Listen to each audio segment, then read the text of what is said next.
Welcome to the ultimate complete story of Final Fantasy XVI, which includes the entire main game, as well as the two post-release DLCs, Echoes of the Fallen and the Rising Tide. We hope you enjoy this complete retelling of the Final Fantasy XVI saga. In the realm of Valisthea, a land blessed by the light of the Mother Crystals, the night burns red as twin titans clash. The Phoenix, a beacon of hope ever since time immemorial, and Ifrit, an aberration, and affront to the very laws of nature, for there can be only one Eikon of fire. Their battle shakes the very foundations of the earth. But alas, it is now but a memory of a young man, as he gazes into the heart of a living flame, 13 years having passed since that fateful day. It is the 873rd year of the Valisthean calendar, and as dawn breaks over the Nysa Defile, an arid labyrinth of high-walled ravines within the Dhalmekian Republic, the young man and the band of assassins he belongs to review their mission. Their sergeant, Tiamat, reminds them that their target is Shiva's dominant, and only the dominant, cautioning them that their kind do not question orders. The young man touches the brand they've all been engraved with on their left cheek, an unmistakable symbol of their station in life.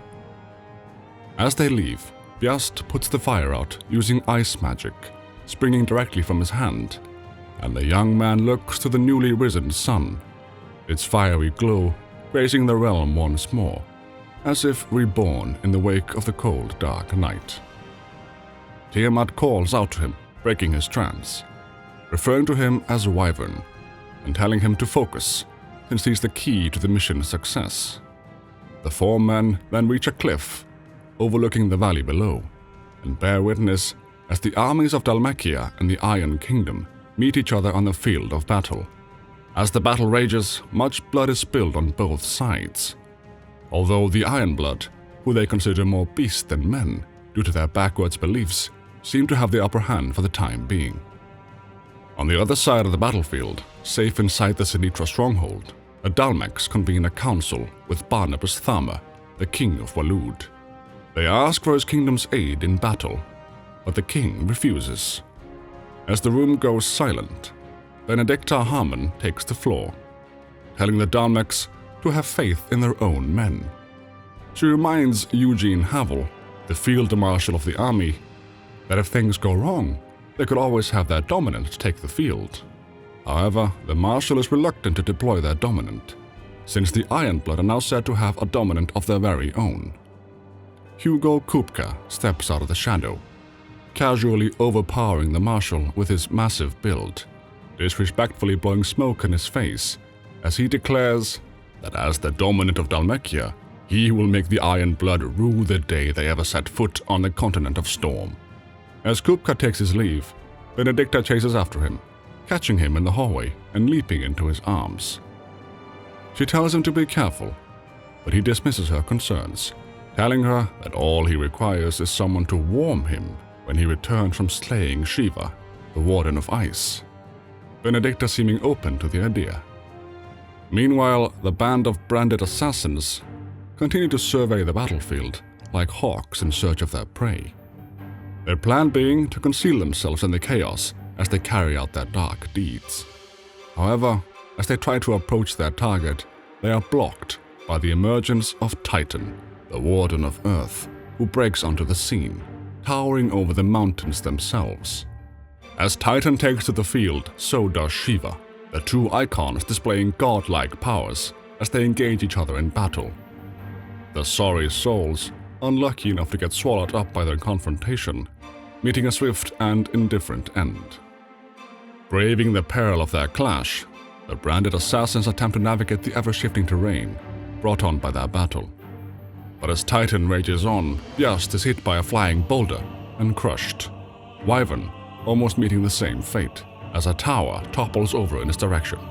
Narrowly escaping with his life, but not unscathed, Wyvern is dragged away by Tiamat, all the while calling out to his brother as he loses consciousness. While knocked out, Wyvern is reminded of simpler times. 13 years ago in the year of the realm 860, in the Grand Duchy of Rosaria, his homeland. Back then he was known as Clive Rosfield, the first Shield of Rosaria, protector to his brother, Joshua Rosfield, the dominant of the Phoenix, the Warden of Fire. At the time, Clive was training under the tutelage of Lord Commander Rodney Murdoch, while his brother and Jill Warwick, a former princess from the Northern Territories, and their loyal pup Torgal watch on. Heeding Lord Murdoch's instructions, Clive is finally able to overpower him, using everything he has taught him, as well as the blessing of the Phoenix, a power bestowed upon him as the first shield, much to the amazement of everyone present, his victory having been a long time coming. His body spent from the sparring contest, Clive falls to his knees to recover. So Joshua uses his powers as the Phoenix to heal him. However, Clive asks that he not waste the gift of the Phoenix on him, especially since Joshua's constitution is weak, meaning that he mustn't push himself too hard due to his ailing health. Suddenly, they are visited by their mother, Annabella Rosfield, who has braved the filth of the castle's bailey to collect Joshua, reminding him that he shouldn't be outside due to his frailness. But even though she shows much love for Joshua, Annabella does little to hide her obvious disdain for Clive's existence. As she leaves, the men whisper among themselves that the Duchess's coldness is no way to treat your own flesh and blood, saying that Clive is not at fault for not having been born the Phoenix. As the Archduke of Rosaria, Elwin Rosfield, returns home with his retinue, he asks Clive to come to the throne room later, telling him that war is coming and that they must make ready. On the way there, Clive catches an apple rolling on the ground and picks it up. He then sees a distraught man carrying a box of apples, the man's face bearing the same mark as Wyvern and the other assassins did. Clive wipes the apple off using his clothes and hands it back to the man, at which time the man's slave master interjects, telling Clive that he mustn't concern himself with such a bungling cur. Clive tells him that it's quite all right, but the slave master insists that he shouldn't indulge him, since simply being allowed to stand in his lordship's presence is more than his kind deserves. The bearers in Rosaria not being treated half as badly as they do in the neighboring dominions. As Clive bids them farewell, he asks that the bearers' good fortunes continue, implying that the bearer shouldn't be treated so harshly on account of his birth. Elwin welcomes Clive in the throne room and tells his well-mannered eldest son to dispense with the pleasantries, since his mother isn't there. Clive asks whether the territories his father was inspecting fare any better, but Elwin shakes his head, telling him that most lie under a pall of black, as the blight has taken nigh all of the northern reaches, it only being a matter of time before it crosses the border. He tells him that the capital is already full with refugees, fleeing the Deadlands, and even if they were to send them south to Port Isolde, more would only follow in their wake. This means that they must move against the Iron Kingdom to secure Drake's breath for the duchy, as without the blessing of the Mother Crystal, they cannot hope to defend their realm from the spread of the blight. Elwin tells him that tomorrow they will ride for Phoenix Gate to listen to the words of their ancestors, as tradition dictates, before any big battle, but that there is something else he would have him do first. At this time, Lord Murdoch steps forward, telling him to travel to the Stillwind Marshes and clear them of beastmen from the north who have been sighted within their borders, offering him 2 good men to accompany him. Once they have cleared the marshes, they are then to join them at Phoenix Gate. Beckoning Clive to his side, Elwin tells him that this is the time to prove his strength and shut his mother up for good. That night, Annabella approaches Elwin in their bedchamber, asking him to spare the frail Joshua the trouble of traveling to Phoenix Gate.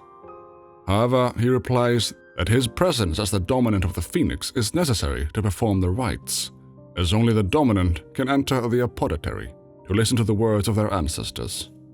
Annabella protests, telling him that the boy is ill, but her pleas fall on deaf ears, as Elwin tells her that as the Phoenix and heir to the throne, they cannot swaddle him forever. Elwyn assures her that Clive will watch over him, but Annabella is less than impressed, reminding Elwyn that the Phoenix rejected Clive as his dominant, their household having no place for such a failure, a man like any other. Elwyn reminds her that he too is but a man, only sitting upon the throne because his father was taken before his time, his role being to warm the seat until Joshua comes of age.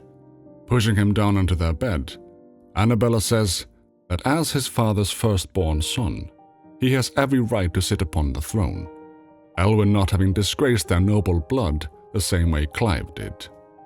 Thwarting her advances, however, Elwyn reminds her that without men like Clive to keep them safe, her precious noble blood would long since have graced the gutter.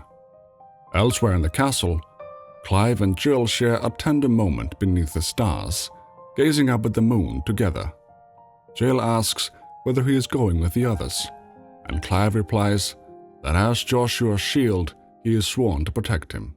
He then tells her that he has been given his first command, leading a mission into the marshes. Upon hearing this, Jill prays to Metia, the burning red star that sits beneath the moon, wishing for his safe return, a single tear running down her cheek as she appears lost in thought as to what might happen, the idea of war greatly frightening her. Jill says that since being brought to Rosaria from the Northern Territories, she has come to take peace for granted, assuming that the war between their nations would be the last. Jill is worried about Clive, but as she comforts herself in the cold evening air, Clive hesitates to put his hand on her shoulder, instead telling her that they should return inside, Jill bidding him good night. The next morning in the Bailey, Clive leaves his trusty chocobo Ambrosia in the care of one who would take her to Phoenix Gate, and as the garrison sound the horns, Elwyn and the others ride for the gate, leaving Clive behind. Once left to his lonesome, Clive is then joined by two knights, Sir Wade and Sir Tyler, both of whom are honored to serve alongside the young lord, as they set off for Stillwind together. Once in the marshes, Clive and the others hunt down the goblins in the area, driving them out of the ruins of Stillwind. The inhabitants of the village already having fled from the encroaching blight. As the leader of the beastmen runs off, however, it is swallowed up by a monstrous morble that emerges from the swamp without warning, the monster giving the Knights of Rosaria more than they bargained for. Rising to the occasion, Clive and the others nevertheless vanquish the foul beast, noting that the appearance of a morble this far south is unprecedented and indicative of the worrisome spread of the blight.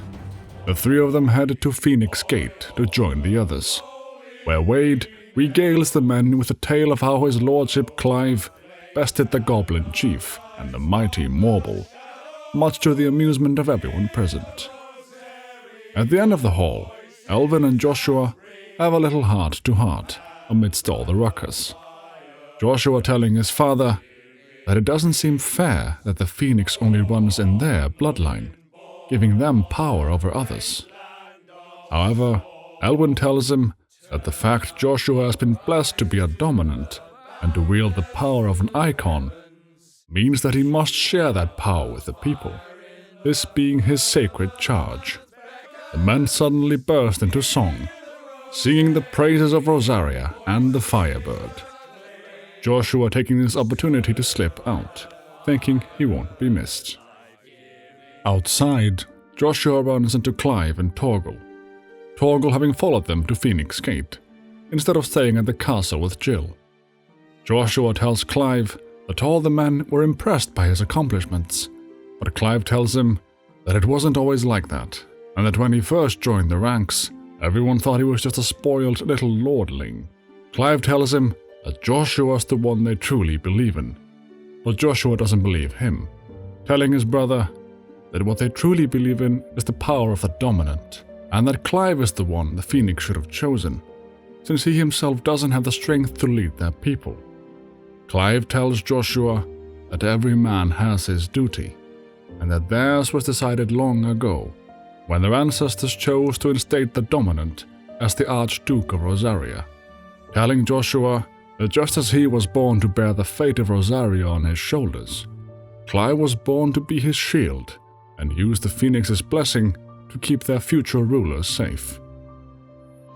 Having gone to bed, Joshua is stirred from his slumber by the sounds of battle just before Wade comes rushing into the room, telling him that an unknown enemy has already set fire to half the castle and that he must get him to safety. Using the power of the Phoenix, Joshua fights alongside Wade, showing that his magic is formidable despite his frail constitution. Wade notes that their attackers are wearing Sunbrequois garb from the Holy Empire of Sunbrek, even though Rosaria is allied with the Empire.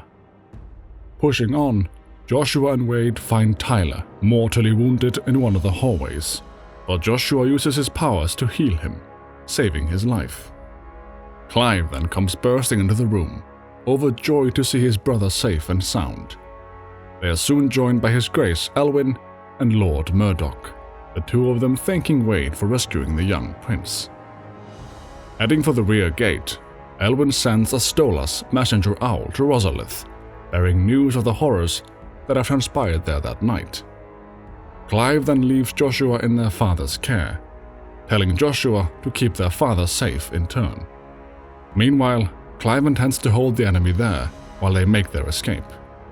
Saying goodbye to Joshua, Clive and Lord Murdoch return to the thick of battle, where they fight an Imperial Dragoon in the courtyard, truly solidifying the Empire's involvement in this tragedy, although the reasons for the Empire's betrayal remain a mystery. Lord Murdoch discovers a Rosarian sash in the possession of one of their attackers, noting that those particular sashes were issued but yesterday, implying that there might yet be more traitors in their midst. Hurrying back to Joshua's side, as he might still be in danger, Clive calls out to Ambrosia, but is suddenly interrupted by a vision of a mysterious cloaked figure who speaks to him, although the figure's words are unintelligible. Meanwhile, their fears prove correct, as Joshua is attacked by fellow Rosarians, one of the soldiers throwing the mangled body of the Stolas owl at Elwyn's feet, ensuring that none will learn of what has happened. As they try to take Joshua, Elwyn leaps to defend him, at which point he is decapitated by one of his former allies, his blood splattering all over Joshua's face. At first, Joshua whimpers in fear, but as he remembers that Clive is counting on him, he unleashes the power of the Phoenix. First entering a semi-primed state, his human body fused with that of the Phoenix before he lets it all out, becoming fully primed. As a consequence, he reduces all those present, including the loyal Tyler, to ashes, before taking to the skies. Having lost control, Joshua attacks indiscriminately, or whether his targets are friends or foes, and as Clive rushes to save him, he himself is saved by Ambrosia, who pushes him out of harm's way, the loyal Chocobo steed getting hit in the head with a boulder in his stead, saving his life. As Clive approaches the Phoenix, he is overcome by a gnawing pain, bringing him to his knees, and as he looks around, he once again sees a mysterious figure, this time engulfed in flames. Suddenly, a pillar of fire shoots up into the sky, and from the hellish flames, Ifrit arises. Close by, Lord Murdoch stares in disbelief, as there can be only one Eikon of fire. However, his bewilderment is short-lived, as the horrid heat of Ifrit's flame quickly disintegrates the Lord Commander. Ifrit turns to face the Phoenix, the night burning red, as Joshua ascends high into the sky, before diving down and crashing into Ifrit, breaking the ground beneath his feet. The two Eikons plummet down into the depths below, locked in a deadly embrace as they reach the sacred apothecary, hidden far beneath Phoenix Gate. Joshua fights Ifrit, noting there can only be one Eikon of fire. But as they return to the surface, Ifrit gains the upper hand, ripping into the Phoenix, tearing the Eikon limb for limb. As Ifrit pummels the life out of his brother, Clive's voice begs the beast to stop hurting him, Clive swearing vengeance for his brother's murder. As the dust settles, soldiers from Sunbreak survey the ruined remains of Phoenix Gate, their captain giving Annabella his condolences for Joshua's death. Annabella says that having lost Joshua, her world, she can only pray that there will be a place for her in the new world, his radiance the Emperor of Sunbreak seeks to create. As the captain discovers Clive among the rubble, he asks Annabella what his fate should be. But as he prepares to kill him on Annabella's orders, she changes her mind, instead telling him to take Clive away and put him on the Imperial front lines. As they leave, the soldiers slay Annabella's handmaidens in cold blood, so that none may know how she betrayed her homeland of Rosaria. Finally regaining consciousness, Wyvern is welcomed back by Tiamat, and they are soon joined by Avis, who tells them that the Ironblood Crusaders have sounded their retreat. Wyvern reminds them that they are down a man, but Tiamat says that if they return without Shiva's head, their fate will be no different from Bjest's, there being no escape from the fate of the branded. By taking their chances with the Ironblood, they might at least die fighting, all of them agreeing that they won't be dying today. As they navigate the newly formed landscape, a remnant of Shiva's and Titan's recent encounter, the remaining band of assassins spots the dominant of Shiva being led in chains by Ironblood Crusaders as they retreat from the battlefield. The Ironbloods' less than stellar treatment of the dominant is symptomatic of their faith, as they believe them to be unclean aberrations born of blackest sin. As the assassins descend upon the Ironblood, a crusader threatens the life of an innocent child to spur Shiva's dominant into action. Reluctantly picking up her sword, the dominant does battle with the branded. But the three men manage to knock her out, no doubt thanks to her already having exhausted her strength to fight Titan. However, before they can deal the finishing blow, Wyvern recognizes her as the Jill he once knew back in Rosaria and refuses to take her head. As Avis steps up in his place, he is hit by an Ironblood axe and instantly killed. The Ironblood attack them, hoping to reclaim their dominant. But as Wyvern and Tiamat thwart their advances, they turn their blades on each other. Tiamat accuses Wyvern of betraying the Holy Empire, but Wyvern says that he doesn't recall ever pledging his allegiance to the Emperor, his service having been bought with a brand on his face, but not his loyalty. The two do battle, Tiamat reminding Wyvern that it was he who plucked him from the front lines, who trained him, who gave him a name. But Wyvern retorts that he's always had a name, and that he hasn't forgotten it, reclaiming his identity as that of Clive Rosfield. Clive ultimately bests Tiamat, but his victory is but momentary, as it isn't long until he is surrounded by Ironblood Crusaders once more. As all seems lost, Clive holds Jill tight in his arms. But as the Ironblood go in for the killing blow, they are stopped by thunderbolts of lightning, very, very frightening, sending them flying in all directions. Suddenly, Torgal, now a fine hound, appears from the ensuing smoke, in the company of a man who tells Clive to follow him. With no other recourse, Clive does as he says, all the while carrying Jill to safety. Standing atop one of the cliffs, Benedicta surveys the battlefield, all the while speaking ill of Titan's dominant for not succeeding in crushing Shiva completely, saying he has to work harder if he is to claim her as his prize.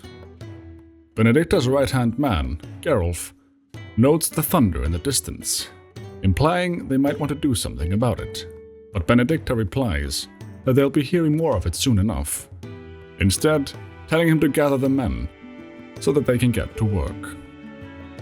Putting Jill down as they stop to rest, Clive is still in disbelief at having been reunited with her after all these years. Afterwards, he catches up with Torgal and the man who saved them, saying that since they are acquainted, he shouldn't mind taking him off his hands. The man then reveals that he knows him to be none other than Clive Rosfield, recognizing him by the blessing of the Phoenix, empowering him in battle, although he didn't come out for him, but instead Jill. He tells Clive that they plan on taking her to a safe place, and asks a large fellow who has been accompanying them to carry her the rest of the way. The large man refers to their mysterious benefactor as Sid, his full name being Sidolphus Telemon, noting they must hurry back. Sid invites Clive to join them, telling him he'll explain everything once they're back at the hideaway. However, to get to the hideaway, they must first brave the deadlands of Central Storm, a place already sucked dry by the Blight, meaning no trees, no birds, and no magic. And thankfully, to them, no neighbors. Reaching the hideaway, Clive enters a deadland sanctuary hidden deep within the ruins of a lost civilization, the remnants of the Fallen, whose relics can be found across the length and breadth of Valisthea. Clive can barely believe his eyes, and asks how they survive without magic. Sid explains that the key is hard work and wits, passing Clive an apple grown within the Deadlands, although Clive passes on the offer. Jill is put in the care of Tarja, the resident physiker, who tells the large man, Goots, to carry her upstairs to the infirmary. Sid then invites Clive to visit him in the Solar, where they discuss Clive's next course of action, Sid reminding him how the Empire deals with deserters, telling him he won't be getting far with that brand on his face. Clive asks what Sid intends to do with Jill, but Sid retorts that he has no plans for her and that her life is her own now, Sid's only wish being to help dominants like her and branded like him. He tries to recruit Clive to their cause, but Clive says that until his brother is avenged, he must walk his own path. Sid then tells Clive that one of his scouts just sent word of a group of branded fugitives north of the hideaway, in the imperial village of Lostwing, a dominant of fire allegedly being among them. As this is Clive's only clue to finding his brother's killer, he agrees to accompany Sid on his mission. But before they set out, Clive surveys the hideaway, meeting the people there and becoming more familiar with their cause. Having made their preparations, Clive, Sid, and Torgal travel together through the Great Wood on their way to Lostwing, the Crystal Road not being an option due to them being outlaws. As they travel through the woods, they happen upon some more ruins left by the Fallen. And Sid says that according to some accounts, there was a time the Fallen cities blocked out the stars, their cities once floating in the sky, before they came crashing down. Moving on, they come upon a hungry beast, Fubnit, and as the beast refuses to stay down, Sid is forced to semi-prime to smite it with thunder, revealing himself to be none other than the dominant of the Eikon, Ramu, the Warden of Thunder. Clive asks why he is helping dominants and bearers, and Sid replies that he only wishes to offer their kind a choice, a place where they can die on their own terms. Deeper in the woods, they encounter a royal scout from Malud and decide to follow him, the scout leading them back to Benedicta as she interrogates a local as to the whereabouts of bearers in the area, rewarding his service by taking his life. Sid recognizes Benedicta and tells Clive that she's the commander of Walud's elite intelligences, Sid thinking about capturing her before they are spotted by the men she left behind. Once again impressed by Clive's battle prowess, in no small part bestowed upon him by the blessing of the Phoenix, Sid wonders whether the other alleged icon of fire gives out a blessing as well. Clive suspecting that he doesn't fully believe him about there being a second icon of fire. Uncharacteristically quoting Doctrine, Sid then recounts how each element has always had but one warden, and that a new dominant can't be born until the previous dies, even if that takes years. However, Clive doesn't strike Cid as a liar, so he's willing to give him the benefit of the doubt, for now. As night falls, they arrive in Lostwing, a village built around the ruins of a fallen airship, though its flying days are behind it. There they look for Cid's scout, Gav, and find him locked away along with the bearers he was looking for. Cid sets them free, but when he asks Gav whether this is everyone, Gav tells him that the royalists from Waloed came just before they arrived, taking some with them, the supposed dominant possibly being among them. Suddenly, their little rescue operation is discovered by one of the royalists, who goes running back to Benedicta, leading Clive to give chase. Upon seeing him, Benedicta believes Clive to be an imperial bearer on account of his equipment and brand, and summons Chirada to take care of him. Chirada being an Aegis, an ethereal conjuration born of Benedicta's power, as the Eikon Garuda, the Warden of Wind. As Clive defeats Chirada, Benedicta is impressed, drawing her own sword with the intent of finishing the job. However, as they are joined by Cid, Benedicta laughs and asks whether this is how Cid recruits all of his charges. Benedicta had once served under Cid when he was still loyal to the kingdom, Cid being Waloed's former Lord Commander before he grew tired of the king's antics. Another royalist arrives on the scene and tells Benedicta they have secured the dominant. And upon hearing this, Benedicta creates a gust of wind, escaping along with her men. Not knowing where she's going, Cid sends Gav to scout the area. Discovering that they have fled to Caer Norvent, an imperial stronghold located on the southern fringes of the empire. There, Benedicta interrogates a mysterious hooded man, inviting him to join their ranks, threatening to kill the woman he is traveling with if he doesn't comply. Before they set off from Lostwing, Cid introduces Clive to Quintin, the owner of the local tavern, telling him that he is one of those sympathetic to their cause. Quintin tells Clive that as someone marked as a bearer, Clive's inquiries will fall on deaf ears, and gives him the seal of the Hanged Man, which will loosen the tongues of those loyal to him in Lostwing.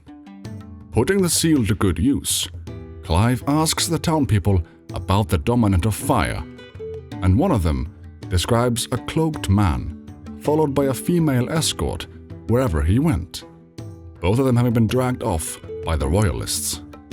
Upon hearing this, Cid believes that the dominant is holding back from burning everyone to a crisp on account of his lady friend being held hostage. Finally infiltrating the Caer, Clive spots an old sluice that empties under the bridge, believing it can serve as their secret entrance to the lower levels. At the top of the Caer, Benedicta inspects her pendant, the Wings of Promise, and thinks back, remembering herself in bed with Barnabas as he spoke of founding a new order, uniting the dominants and restoring the world. Benedicta replying that his dream might already have become a reality if Cid hadn't betrayed them. Barnabas, however, is less than impressed by her prattle, asking whether she still lusts for Cid's embrace. Benedicta vehemently denying the allegation as she straddles him, assuring the king that she serves him and him alone. Barnabas reminisces about the time she first entered his halls, her pale hand pressed into Cid's, as if she would never let him go. Benedicta tells him that that was a long time ago, and that his is now the only hand she needs.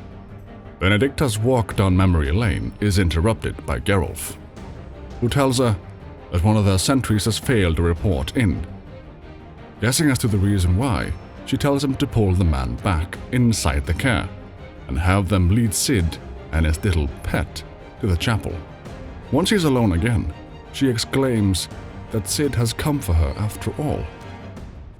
Once they reach the chapel, Benedicta is there to greet them, Benedicta telling Cid she was waiting for him, and Cid replying that she hopes she wasn't waiting for too long.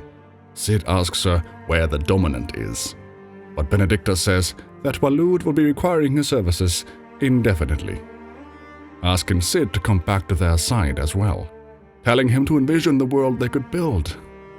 Sid scoffs at the prospect, telling her he wants no part of her king's world, much preferring his own vision for the future. He says that Barnabas's dreams are as twisted as his promises are false, and that he refuses to be used by Barnabas, as Barnabas now uses Benedicta. Enraged by his words, Benedicta says that Sidolphus knows nothing of her, and he concurs, telling her he doesn't know what she is anymore. He only knows what she used to say, that she was tired of running, that she just wanted to be free. He accuses her of having sold herself to get what she wanted. But Benedicta says that she has used her talents to her advantage and that there is no shame in that. Sid retorting that if there is no shame, then why does she feel so sorry for herself? Recognizing that their conversation isn't leading anywhere, Benedicta decides that the time for talk is over, instead entering her semi-primed state, sprouting wings and attacking Sid as he activates his power to match hers.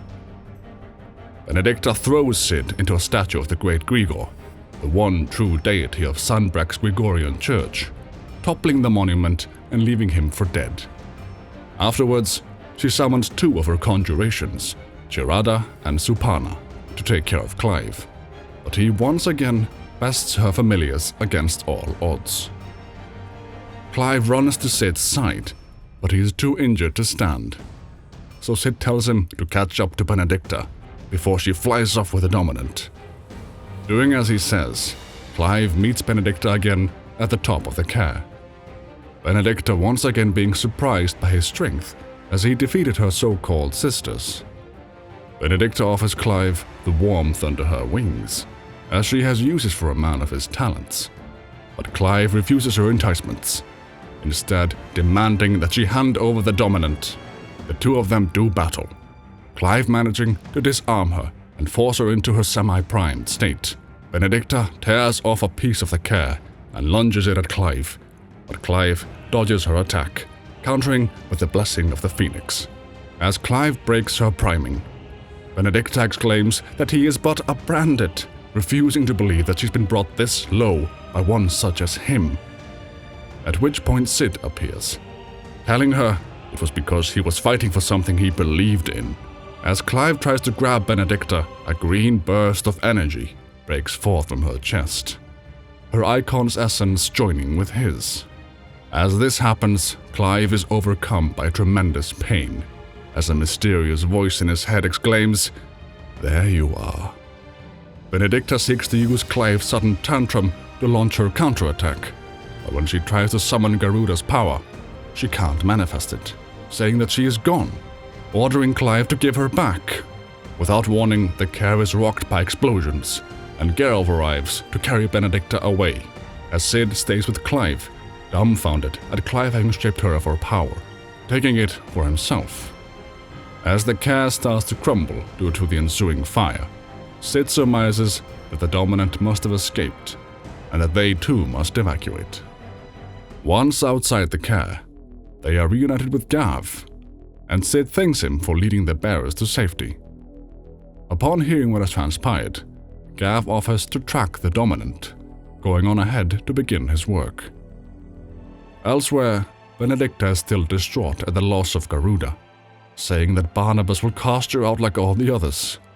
Suddenly, they are ambushed by a band of ruffians who kill Geralt and the rest of her entourage. But as they descend upon her in her powerless state, Benedicta is reminded of her past and how she was saved by Sid, the light in her life going out, as Sid eventually left her behind. She asks herself whether this is her punishment for not listening to Sidolphus. But as the bandits try to put their hands on her, she sends them flying, a powerful tornado forming around her as she curses the world, saying it all deserves to die, as she enters her fully primed state as Garuda, rising high above the trees. As Clive and Sid spot the tornado, the mysterious voice inside Clive's mind returns once more, this time spouting mythos, mythos in succession, the meaning of its words lost on him. Sid says that Benedicta has drawn in too much ether and that she can't control it, meaning that if they don't stop her, the vortex will swallow the entire forest, and them along with it. Having heard a familiar voice beckoning him, Clive believes he's being called into the heart of the raging storm and runs off in its direction, throwing caution to the wind. Inside the eye of the tempest, Clive once again spots the cloaked figure he saw back at Phoenix Gate 13 years ago, believing it to be the dominant that killed his brother. A piece of rubble separates Clive from Sid and Torgal, forcing him to go alone. And as he chases the mysterious cloaked figure to the edge of a cliff, Clive is led straight to Garuda. Clive once again fights Benedicta, this time in the form of Garuda, all the while demanding to know the location of the dominant. Clive is able to hold his own against the Eikon until she catches him, but even then, he refuses to yield. The mysterious voice returns, calling him the Child of Fate, telling him to awaken to the power of Ifrit. Suddenly, a pillar of fire lights up the sky as Clive is transformed into Ifrit, resulting in a battle of Eikons, desolating a huge waft of land and leaving the ground charred as Ifrit emerges victorious. Sid tells Clive to control the Eikon, but as Clive continues to relentlessly beat on Garuda, Sid interjects in the form of Ramu, quelling Ifrit's rage for the time being. As Clive returns to normal, Sid notes that the ghost Clive has been chasing was inside himself all along. He then discovers the bloodied Wings of Promise pendant lying next to him. He picks it up and looks for Benedicta, finding her already dead. He returns it to her, having been the one to give it to her in the first place, and bids her farewell with a heavy heart for the last time. Some time later, the Holy Empire of Sunbreak fends off an army of royalists from Malud as they invade their territory, King Barnabas being among the invaders, fully primed as Odin, the Warden of Darkness. On the other side of the battlefield, Prince Dion Lesage of Sunbreak watches on, turning into Bahamut, the Warden of Light, as he jumps off a cliff, taking to the skies. The two Eikons battle one another, but no clear victor emerges, so Dion returns to camp as the foot soldiers continue to clash. There, Sir Terence, second in command of the Dragoons, brings the prince news of saboteurs in the capital, which necessitates that the city guard be strengthened, meaning they can't expect any reinforcements. Believing that the safety of the Emperor is paramount, Dion takes the news well, vowing to deal with the invaders without any help. As Clive awakens, he finds himself chained and naked in one of the holding cells of the hideaway, grappling with the fact that he himself was the dominant he'd been looking for, that he was the one who killed Joshua. He's joined by Sid shortly. But as Clive begs him for the mercy of death, Sid punches him, instead choosing to impart on him his timeless words of wisdom, telling him that since he's still breathing, he might as well make himself useful. After Clive has gotten dressed, Sid tells him that Gav has picked up the scent of the mysterious dominant of fire he had been hunting, the very same one who had reduced Caer Norvin to cinders. Although Clive is hesitant, he accompanies Sid to meet Gav at the King's Fall in Sanbreque, near the Rosarian border. There, they hear the unmistakable sound of an Imperial hunting whistle and split up to search for Gav. As Clive finds Gav, he runs to his rescue, Sid arriving in the nick of time to even the odds as they take on an Imperial Dragoon. The Imperials corner Gav on the precipice of a waterfall, but his rescuers save him at the last moment, pulling him up as he hangs for dear life. Having saved Gav from the clutches of death, Gav tells Clive that the dominant he has been searching for is on his way to Rosaria, there being no question in Gav's mind that the man is in fact a dominant of fire.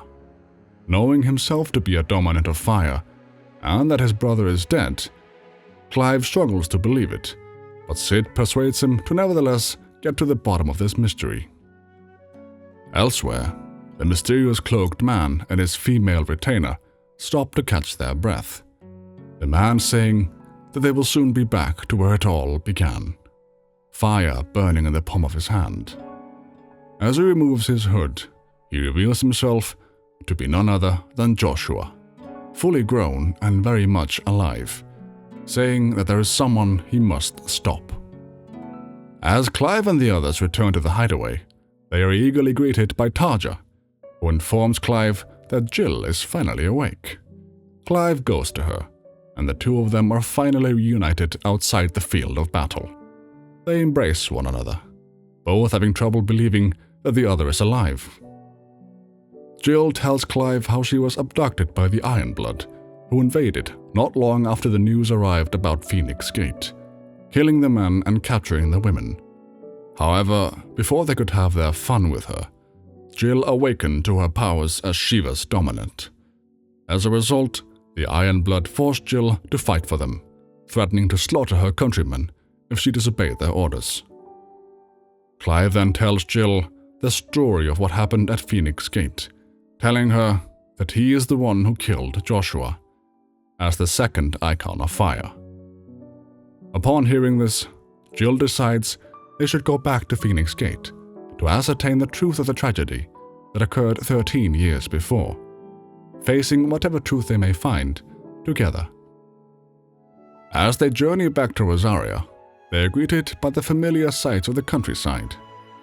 However, they soon find that the intervening years have been no kinder to the land in which they were raised than they were to them, Rosaria being firmly under the heel of the Empire. They travel to Martha's Rest in the swampy lowlands of southeastern Rosaria, where they speak with Martha, the landlady of the Golden Stables, a tavern at the heart of the settlement. As Martha is sympathetic to Sid's cause, she tells them that to get to Phoenix Gate, they should take the road through Eastpool.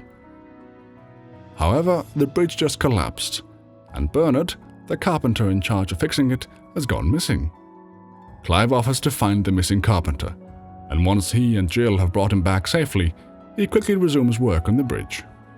As they wait for Bernard to finish the repairs, they have a little talk with Martha, who tells them that since the Empire took over, they started confiscating the bearers of Rosaria to put them to work elsewhere. The Empire's inhumane treatment of bearers being in stark contrast to how they were treated during Archduke Elwin's reign. Martha then asks them to take a donation to Glademont Abbey while they wait for the repairs, so that they may see the darkness at the heart of this world. As they get there, the abbot introduces them to bearers lying on their deathbed. The bearer's curse has taken hold of them, as they have been forced to draw on the ether, resulting in their bodies becoming petrified until naught remains but stone and pain.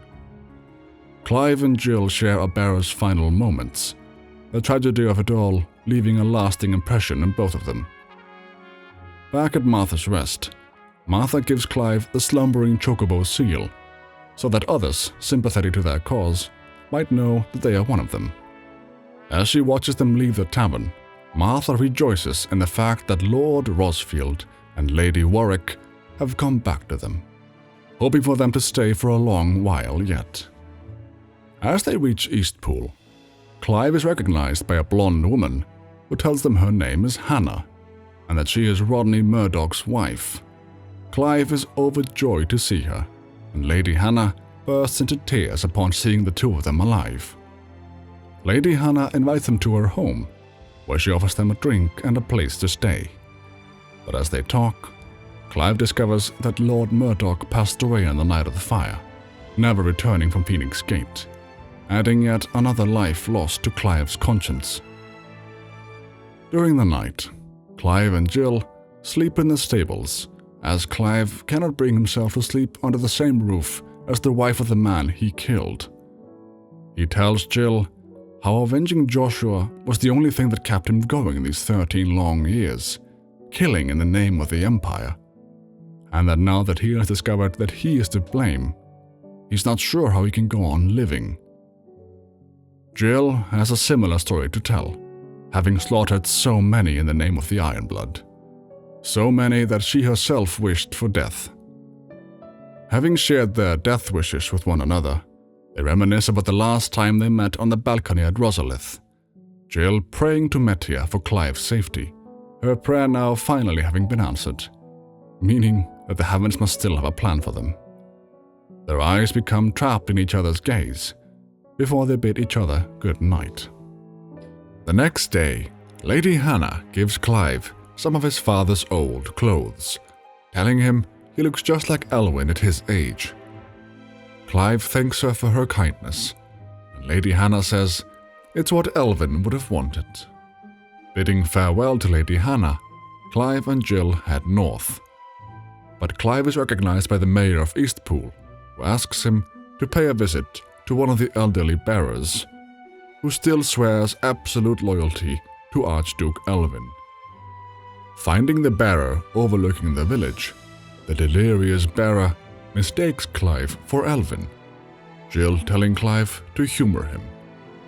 The memory of serving the late Archduke having been the old bearer's one light in the darkness, Clive rekindles it, allowing it to burn a little more brightly.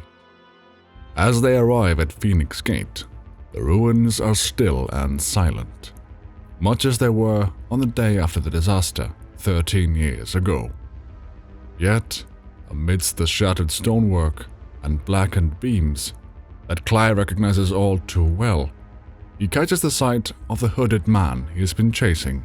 Desperate to uncover the truth, Clive and Jill pursue the figure into the halls of the gate, a relic of the fallen that only the dominant of the Phoenix can open. With the figure nowhere to be seen, Clive uses the blessing of the Phoenix to open the gate, allowing them passage into the apothecary, although their unwelcome presence stirs the echoes, strange clockwork constructs often encountered in and near fallen ruins. The echoes oppose them at every turn, but as they approach the innermost sanctum, they encounter a strange lich, a twisted creature with a blue glow that is unlike the others.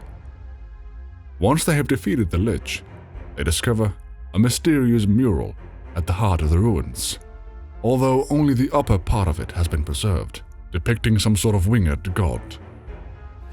While inspecting the mural, Clive has a strange experience, wherein everything else seems to stand still.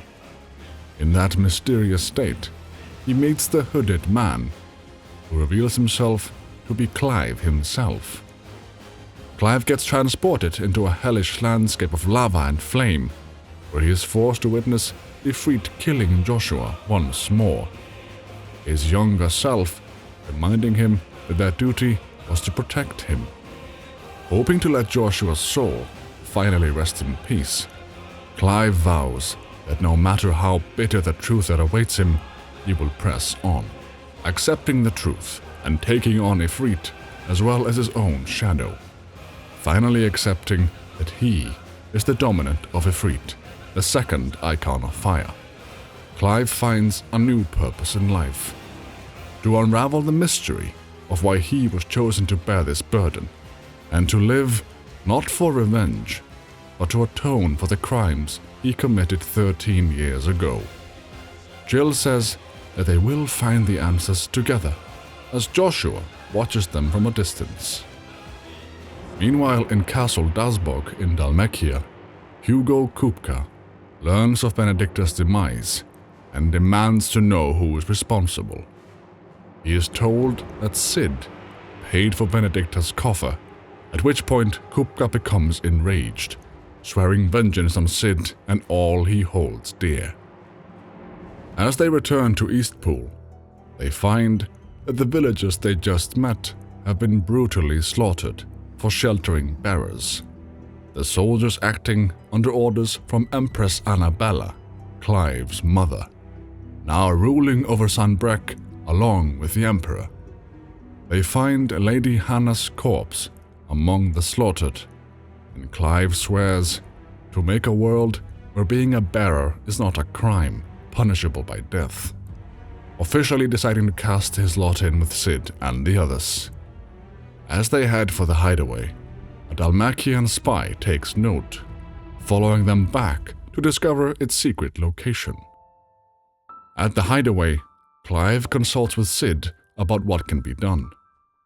He is reminded of how Sid once told him that he wanted to create a place where people could die on their own terms. But Clive wants to take it one step further, creating a place where people can live on their own terms. He says that most men march blindly to their end, not realizing that they too deserve a choice, and that he will not turn a blind eye to their suffering any longer. Jill takes Clive's hand, the gesture indicating that this will be the way they atone for their crimes, Sid welcoming them into their ranks. Earlier in Oriflamme, the imperial capital, the cardinals had been discussing the spread of the Blight and how it threatens the Empire. The black representing an immediate threat to the capital.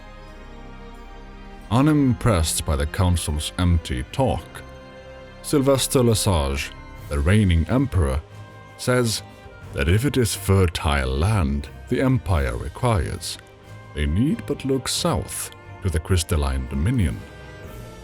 Although one of the cardinals reminds him that they are bound by mutual accord, that the dominion is a neutral state whose borders they are sworn to respect. The emperor, however, does not share their insistence on respecting such treaties, ordering a war of conquest to claim new lands for the sake of the Empire and its citizenry. Leaving them to sort out the details, Sylvester takes his leave, leaving a message for his son Dion to rest and recover, for Bahamut's strength may soon be needed. Back at the hideaway, Sid shocks Clive and Jill with the revelation that the mother crystals are the actual reason the world is dying, as the mother crystals drain the land of its ether, ultimately leaving it but a blackened husk of its former self. Although hard to swallow, Clive and Jill eventually believe him, but having just signed up to help the bearers, Clive feels that destroying the crystals lies outside the scope of that calling. However, Sid says that they can't very well set their people free if they're all lying dead in a blighted ditch, so stopping the mother crystals takes priority. Together, they swear an oath to bring the old world crashing down in order to build a new one, symbolically stabbing a set of daggers into a small crystal lying on the table as a sign of what's to come. Making their way to Oriflamme, where they seek to take their first step towards true freedom by destroying Drake's head, they must first make their way through the checkpoint at Northreach. Thankfully, they have a friend of the cause living there. Their friend being the so-called Dame, the proud proprietress of Northreach's foremost house of ill repute, a brothel called the Vale, who commands much respect in those parts. The Dame helps Clive pass the checkpoint by having him pretend to be one of her branded, all as a favor to Sid, although she expects a favor from Clive in return. Upon fulfilling her end of the bargain, the Dame then tells Clive that one of her girls, Tatiane, has gone missing and tasks him with finding her. Clive accepting the seal of the moon and stars so that people may know he is affiliated with the Dame. Clive does as he says, all the while being reminded of the deep hatred the people of Sunbreak harbor towards bearers. But regretfully he is too late, Tatiane already being dead when he finds her, along with her jealous suitor, Yannick. Having done the Dame's bidding, Clive rendezvouses with Sid and Jill, and together they infiltrate Oriflamme. There, they use the pleasure houses to hide out as they wait for sunset, so that they can sneak in through the glass gate, which leads to the mines. That night, they make good on their plans. But once inside the mines, they encounter miners and guards who have gone Akashic due to an ether flood in the mines, the men having irreversibly lost their senses due to an overexposure to ether. Clive and the others only retaining them thanks to their resistance as dominants. Using a hole left in the wall by Sid's last skirmish, wherein he was chased away by Bahamut, they reached the Mother Crystal, its gargantuan stature leaving none left unimpressed. Entering the inner sanctum, they finally stand before the heart of the crystal, ready to become the enemies of the world, so that they may bring about a better tomorrow. In order to destroy the heart, Sid fully primes, transforming into Ramuh, so that he can use the full extent of his powers to destroy it. However, the absence of the crystal leaves behind a dark abyss which attacks Sid, announcing the emergence of Typhon, a withered and wizened colossus who reaches out of the void. As this plays out, the voice inside Clive's head tells him to show his strength. But as Typhon tries to take a hold of Clive, Sid throws his staff at the shriveled giant, temporarily locking him away. However, Clive is pulled into the void along with the creature, the voice in his head not leaving him alone. Before long, Typhon removes the staff, unleashing its power, forcing Clive to turn into Ifrit to take him on, although Clive still can't call on Ifrit's power freely. Clive and Typhon the Transgressor do battle, and Clive ultimately overpowers the creature, prompting the voice in his head to recognize him as a most suitable vessel. As Clive returns to the real world, he discovers Sid to be badly wounded. But before they can attempt to help him, Clive is faced with a mysterious being, the source of the voice in his head, who declares they shall now become one. Before the creature can put its hands on Clive, however, Sid stabs the creature, bringing it low.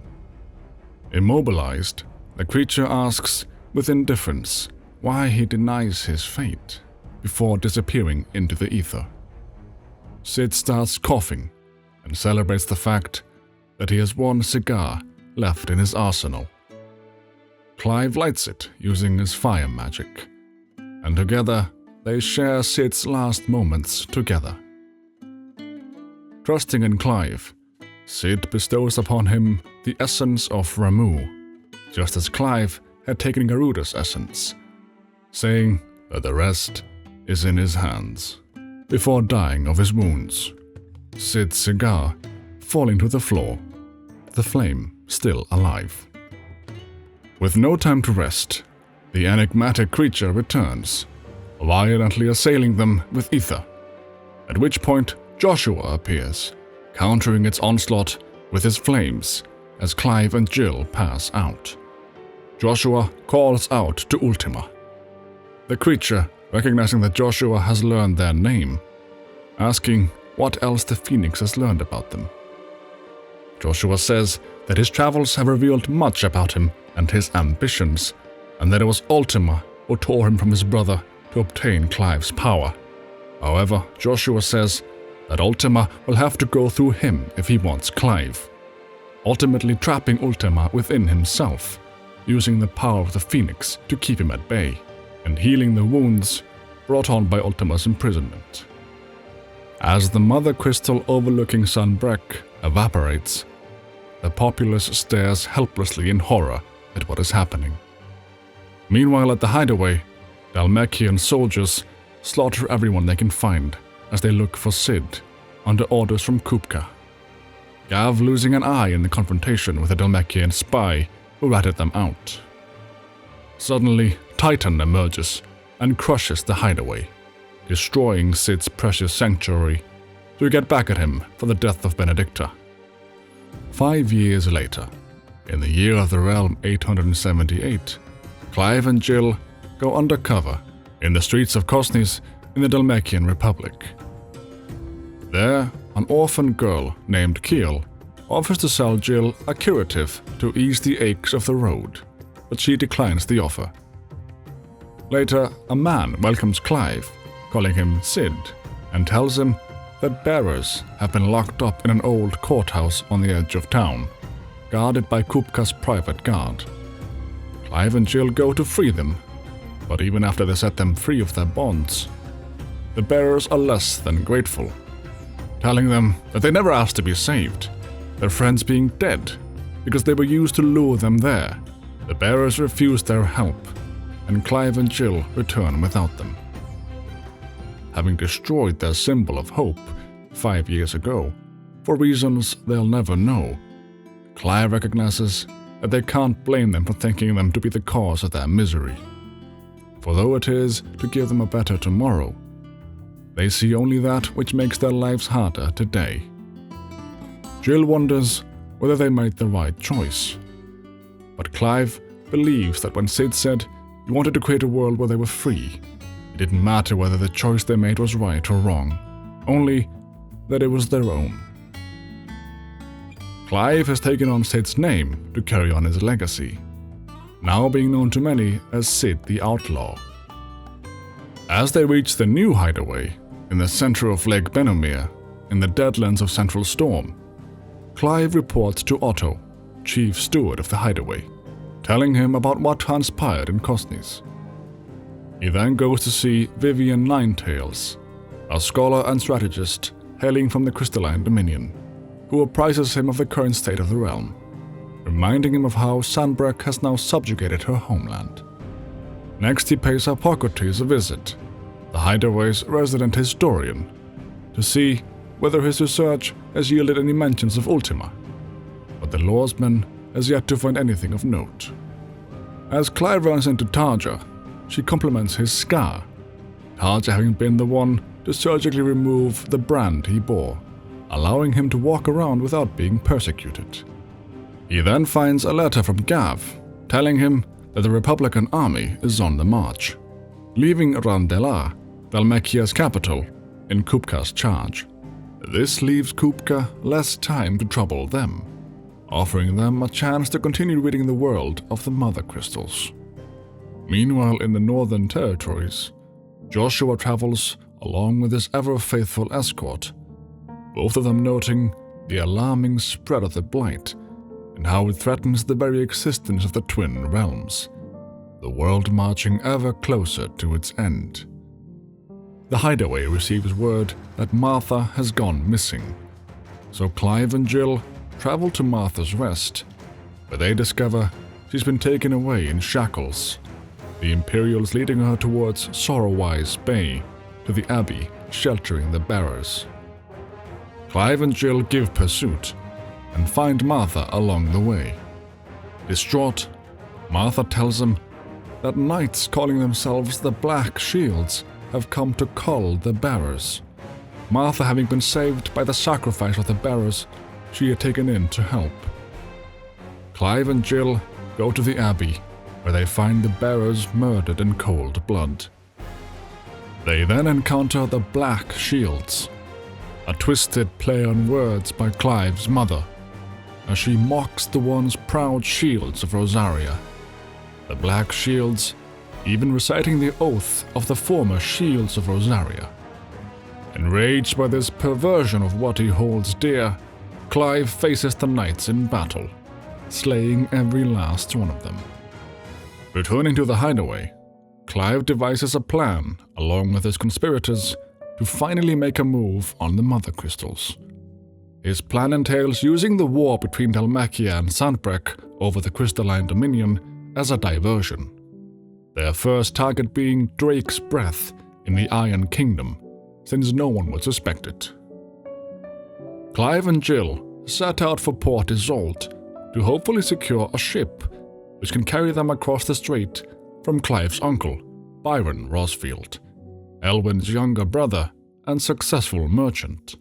On the way there, Jill explains to Clive that just as he faced his past at Phoenix Gate, returning to Ironholm will be her chance to face what she has done, Clive telling her that they will face it together. With the path to Port Isolde blocked, Clive and Jill seek out secret tunnels in the Lazarus district situated just outside the eastern edge of the port. There they encounter Sir Wade, leading the Guardians of the Flame, a gathering of shields devoted to resisting the Empire's influence in Rosaria. Together with Wade, they confront the Black Shields once more, this time at Buet Bridge, hoping to put an end to the atrocities committed in the once proud name of the Shields. Their plan works, and they manage to stop the Cullings for the time being, although Empress Annabella is sure to move swiftly to see her minions' ranks replenished.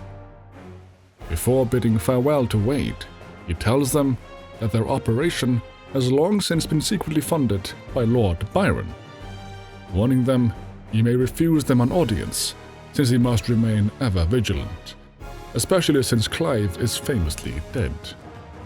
As Clive and Jill pay Byron a visit at Rosfield Manor, he greets them with an axe, unwilling to let anyone soil the memory of his late nephew. However, Clive proves his identity by performing the part of Sir Crandall of Camelot from The Saint and the Sectary, a beloved Valisthean fable, his heartfelt performance convincing Byron that he is in fact telling the truth about who he is.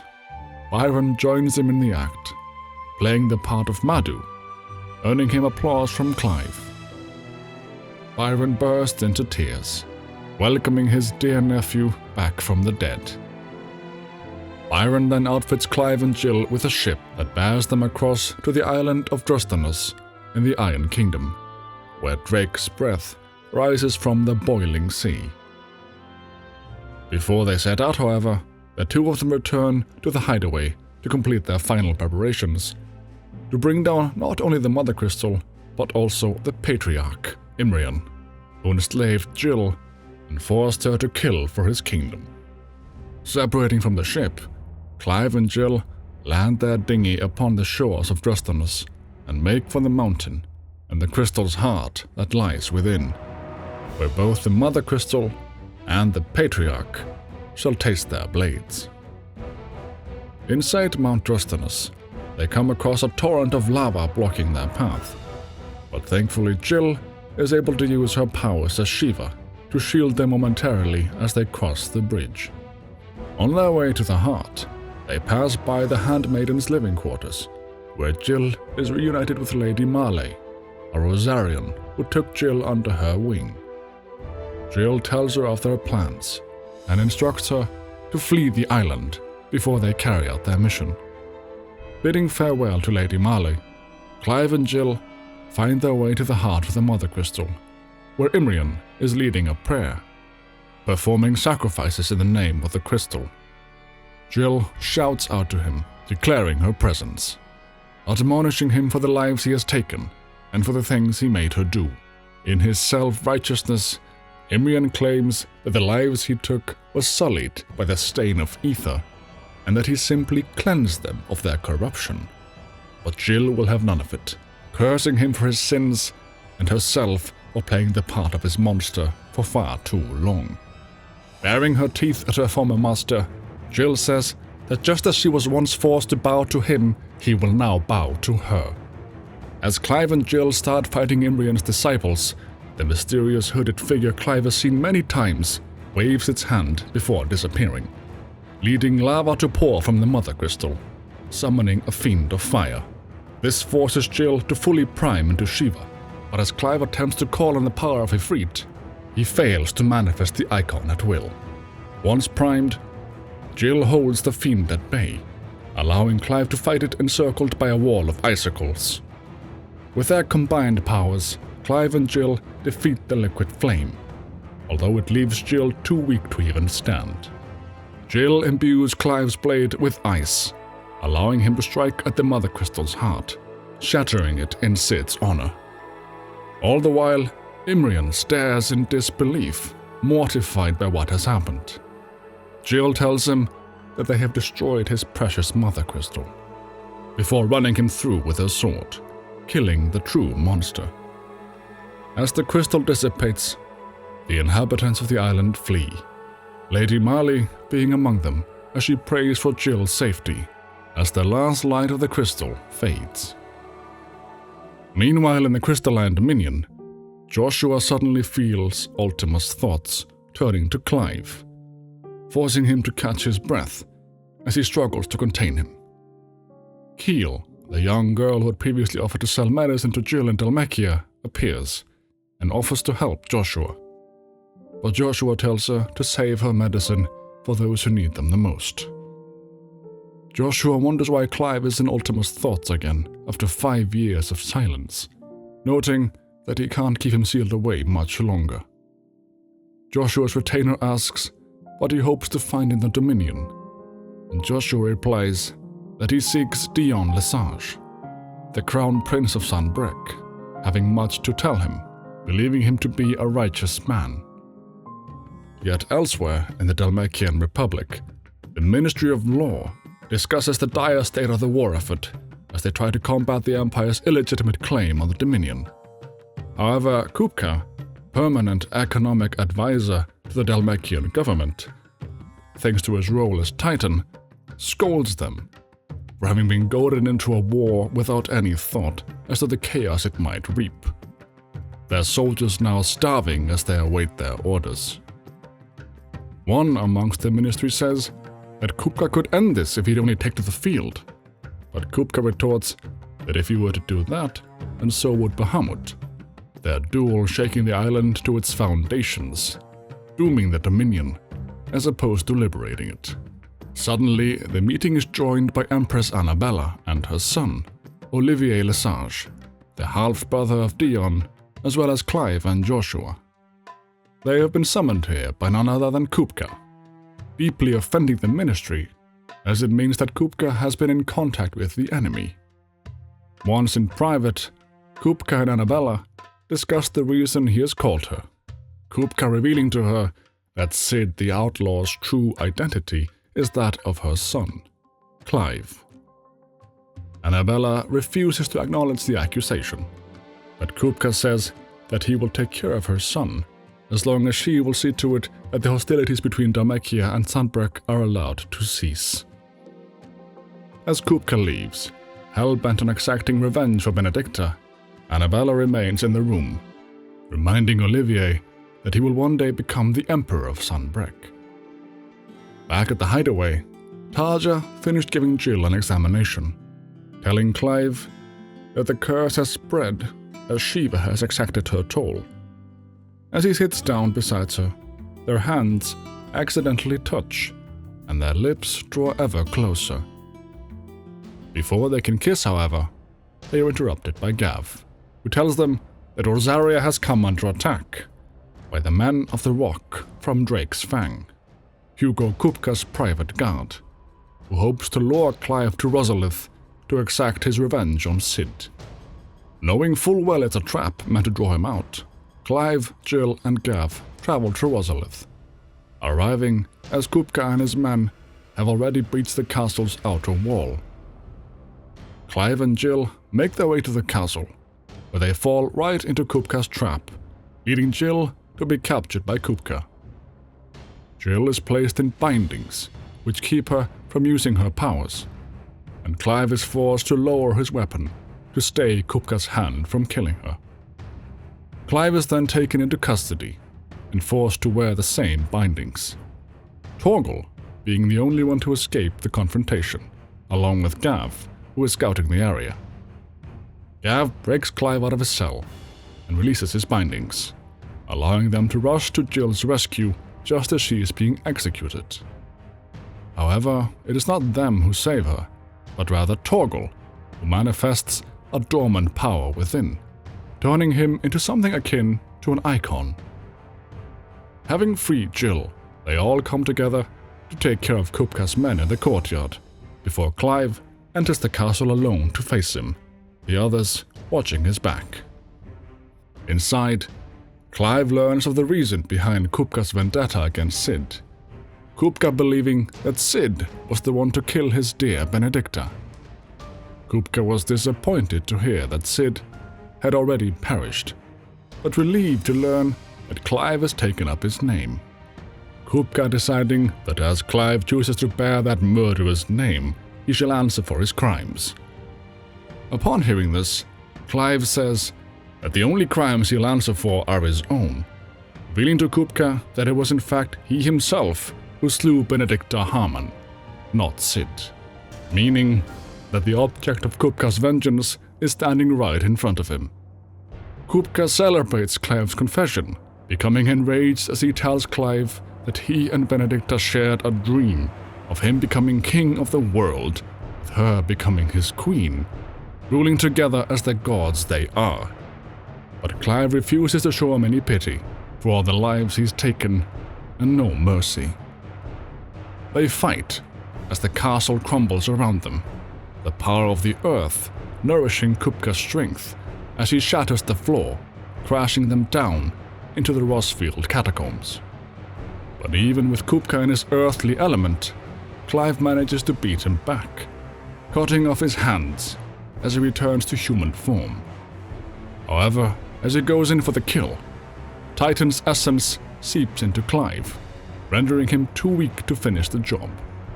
As Kupka tries to take advantage of Clive's disadvantaged state, he is spirited away by a mysterious man who refers to Clive as Mythos before taking his leave. As Clive exits the castle, the others finish up fighting off a group of eluders, Clive surmising that the man who took Kupka away must also have been from Waloed. Back at the hideout, Tarja orders Jill to rest, and as Clive speaks to Otto, they are joined by Mid, whose full name is Midadol Telemon, as she is Sid's daughter. She has come to the hideaway since Kupka's little stunt in Rosaria put a damper on her studies, and she plans to stay a while. Mid asks Clive to help her fashion a workshop for her like the one she had at her dad's place, believing she can be of help to them. Having made all the necessary arrangements for Mid's workshop and enlisted the help of Bernard the Carpenter once more, Clive goes to meet Gav and Harpocrates. There, they learn that Torgal is a rare breed of frost wolf native to the northern reaches of Valisthea, as Harpocrates tells them the story of an ancient frost wolf called Fenrir, who served a queen in the north and could command magic. He surmises that it is likely that the queen was a dominant of Shiva, much like Jill. Jill possibly having unlocked Torgal's dormant powers, as Torgal grew up as her faithful companion. His powers having awakened just when his master needed him the most. The transformation appears to have given Torgal quite the appetite, as Harpocrates found him earlier with his nose buried in his nuts. As the workshop is ready, Mid promises to work her fingers to the bone to pay the people of the hideaway back, Clive looking forward to seeing what she will cook up. In the Crystalline Dominion, seat of the Imperial Court, the Cardinals of Sunbreak convene once again, notifying the Emperor that the Dalmekian government now sues for peace. They thank Olivier for starting peace talks with the mighty Titan, as the still young boy cuddles his mother's lap. However, the Emperor plans to betray the Dalmeks by keeping peace talks open, all the while plotting to destroy them with Bahamut's power. He notes that Kupka is otherwise engaged, meaning that he couldn't take to the field, even if the Dalmeks were to send for him. Dion raises his voice to his father in protest, worrying for the citizens of Sunbreak, but his father says that for every citizen who falls, another can be bred. Much like for every home that burns, another can be built. The only thing that matters being the preservation of the Empire. The Emperor gives Dion a white flower, symbolizing the Empire, and tells him to prepare for battle, Dion heeding his command with great reservations. As Dion leaves, the Emperor receives a message that the astrologers have seen the shadow of treachery hanging over Prince Dion, confirming Annabella's tales. Back at the hideaway, Clive is visited by his uncle Byron, who has come to learn more about their cause and to lend them a hand, telling them of a fleet sailing south past Port Isolde. Upon hearing of this fleet, Vivian surmises that the royalists have taken Kupka back to Drake's Fang, a place rich enough in ether to conjure the magics needed to mend his hurts. As Clive sets out for Drake's Fang to take Kupka's head, he is accompanied by Byron a part of the way. Along the way they stop at the Dalamil Inn for a drink, where they are accosted by royalists, all the while unaware that Joshua and his retainer are resting at the very same inn. Leaving the fighting to Clive, Byron jumps behind the bar, finishing his meal as Clive takes care of the rest. As the fight breaks out, Joshua and his retainer make themselves scarce to avoid trouble. But as the phoenix feather Clive has in his possession begins to burn, he rushes up the stairs looking for his brother. But alas, he is too late. He discovers that the road to Drake's Fang is closed by order of Lord Kupka. So in order to pass, they seek the help of the desert hare, Rosanna Dalimil, a woman of mystery that had worked with a former saint. Thanks to Byron's guile, they manage to locate her, only to discover she is in fact a young man named Lubor. In order to prove themselves to Lubor, they take care of Dalimil's troubles by retrieving crystals pilfered by the Men of the Rock that were meant for the common folk. Subsequently, Lubor gives Clive the seal of the Desert Rose, so that any friend of his will be a friend of Clive's, allowing them passage to the south. As Clive bids farewell to Byron, Byron asks for forgiveness for having failed Rosaria, telling Clive that he must take his father's place as its leader. However, Clive says that he cannot lead Rosaria, since he now fights to build a new world where men may live and die on their own terms, telling Byron that even though he won't reclaim Rosaria, he will nevertheless follow in his father's footsteps, carrying the torch kindled by him as he sought to relieve bearers of their plight, extending it not only to Rosaria, but to all of Valisthea. Inside Castle Dasborg, Kupka laments the loss of his hands, enraged by how Clive has disabled him. He is joined by Harbard, Waloed's Lord Commander, who asks him to calm down, he being the man who carried Kupka out of Rosaria. Harbard says that Kupka is weak, but there might yet be a way for him to take his revenge, telling him to seek the blessing of the heart of the Mother Crystal, allowing him to conjure his Eikon even after Clive took it from him, just like Benedicta had done, she too having drunk of the ether. Once alone, Clive enters the crystal mines of Drake's Fang without encountering a single Republican guard, or at least none that has survived the incursion of orcs ferried over from Waloed, who have slain and satiated their hunger for flesh upon their allies. Clive presses on to Castle Dasborg, Kupka having built his castle inside the dome of the same mountain that houses the crystal. All the while, Harbard watches with great interest as Clive fights his way through. Reaching the heart, Clive discovers Kupka ensnared by an illusion of Benedicta, promising to never part from her again. As an illusion of Clive threatens her, Kupka then finds the ability to prime again, forcing Clive to call on Ifrit, the Icon of Fire, answering his call this time. As Kupka turns into Titan, he regains his hands, allowing him to fight Ifrit at full strength, leading to a battle of epic proportions. Backed into a corner, Kupka starts feeding on crystals, turning him into Titan Lost, a titan among titans, Ifrit being only a small insect in comparison. Regardless of the differences in stature, however, Clive manages to fell the Icon, plunging it underground, where Clive draws on ether from the Mother Crystal, just like Kupka had done, giving him the strength needed to slay him. Afterwards, Clive destroys the heart of the Mother Crystal, causing him to have a vision of Ultima, who tells him that Clive's strength is growing, bringing him closer to perfection, all the while referring to him as Mythos. Ultima tries to take over Clive's body, saying he was created for this purpose, but Clive pushes him away as he hears Joshua's voice telling him not to let him in. Upon being resisted, Ultima says that in order to make Clive stop resisting them as their vessel, they must first sever every thread of consciousness which supports his will. Ultima then disappears, contemplating their next move. On a cliff overlooking Drake's Fang, Harbert and Barnabas look on from a distance, calling Kupka a fool as they watch the Mother Crystal dissipate. Elsewhere, Dion is still perplexed that his father plots to betray the Dalmex, even as he has entered into peace talks with them. Dion and Terence share a kiss, Dion wishing that Terence were his master so that he would not have to carry out this atrocity, leading to the deaths of thousands. Suddenly, Dion receives a message from the capital, telling him that Olivier has been made emperor. Dion being told to maintain his position. However, perplexed by these developments, Dion feels compelled to go to the palace. But before he can set off, he is visited by Joshua, who says he has a tale to tell him.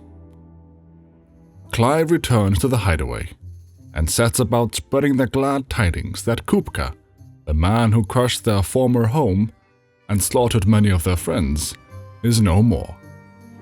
Clive also plans to pay a visit to Sid's grave, telling him the news. But as he invites Mid to come along with him, she says she is too busy working on the Enterprise, a ship designed by her and Sid that runs on mithril engines instead of the fickle whims of the winds. After Clive helps her to acquire what she needs, Mid agrees to finally pay her old man a visit. Before they head to Sid's grave, however, Mid runs off, not being one for such things. At the grave, Clive tells Sid of Kupka's fate, telling him that the shadow which loomed over them is no longer. The members of the hideaway pay their respects to Sid, reaffirming their vow to change the world. And now, with only a single Mother Crystal remaining in Storm, Drake's tail, in the Crystalline Dominion, Clive and Jill set out to breach the borders of the Dominion and infiltrate the capital, Twinside. In the seat of the Imperial Court in Twinside, Dion returns to learn that the reports of his father surrendering his throne to Olivier are true, the former emperor telling him that Emperor Olivier will rebuild the Holy Empire of Sanbreque. Sylvester says that with Kupka gone, the Empire will seize the lands of the Republic, and that soon its flag will fly over the entirety of Valisthea. Dion tells him that he finds his father much changed, asking whether these are truly his ambitions, or whether they are perhaps the ambitions of Ultima. His father says that it is all thanks to Annabella for reminding him of certain truths regarding the nature of nations, of rulers, and of the divine. Dion becomes enraged at Annabella, calling her the traitoress who slew her husband and forsook her homeland, but his father will not have it. As the former emperor and Olivier leave for a meeting, Dion and Annabella are left alone, giving Annabella the chance to admonish the prince for being of low birth in the guise of a compliment, reminding him that his impure blood will not be allowed to stain the throne, no matter his accomplishments. In order to cross over to the Dominion, Clive and Jill require a trader's pass to get to the checkpoint in Boklad, but Goots, who joined them along for the ride, had his stolen by a pickpocket. Thankfully, he has a friend in Boklad who might be able to help, so they seek out Eloise, the owner of the Crimson Caravan. Eloise tells them that traders' passes have become a much sought-after commodity due to the heavily enforced checkpoints, robbing honest merchants of their livelihood. Eloise asks Clive to catch whoever is behind it all and help them ensure that no more passes are stolen, slaying two birds with a single stone. As they try to get to the bottom of who is making children steal passes, they are mistaken for the ne'er-do-wells themselves by Theodore, Eloise's brother, who is looking for the same answers they are. However, recognizing Goots, Theodore realizes they are on the same side. Joining hands, they seek out the Cast Stones, who have been collecting passes, and crush their operation, ridding Bockland of their criminal activity once and for all. winning back their pass and allowing them to continue their journey. Before they leave, however, Eloise recognizes Clive as Sid the Outlaw, telling him that they are on his side, earning the hideaway yet another ally of influence. In the Crystalline Dominion, Joshua asks Dion whether he is sure that his father has no knowledge of Ultima. Dion believing that he is not under Ultima's influence, even though some sinister force has come to exert an influence over Sunbreak. Dion believes Joshua's tale that there is an evil afoot in Valisthea, but tells him he cannot help him until he has first taken care of things at home. He is reminded of his encounter with Annabella, as she called his blood wholly unworthy of the highest office of state, as she has discovered that Dion is the son of a whore, making him impure in her eyes. At the time, Dion asks whether she was threatening his father with his information, but she tells him that she has simply been whispering in his ear through the astrologers, telling him that his mongrel son is plotting a rebellion. Dion curses her for feeding his father lies, but she says that if he behaves, Emperor Olivier may still find use for him. As she leaves, Annabella stomps on Sunbreak's sacred white flower, just as she has disrespected the Holy Empire with her schemes. Continuing his talk with Joshua, Dion recognizes that Annabella is a darkness in Sunbreak whose grip must be released. Once that is done, however, what strength he has will be given to Joshua's cause, telling him that one day they will take to the skies together to bring a new dawn to Valisthea. As Joshua leaves, Dion asks Terence whether he believes what he's about to do is wrong, and Terence replies that the Dragoons have but one leader, following him until the very end.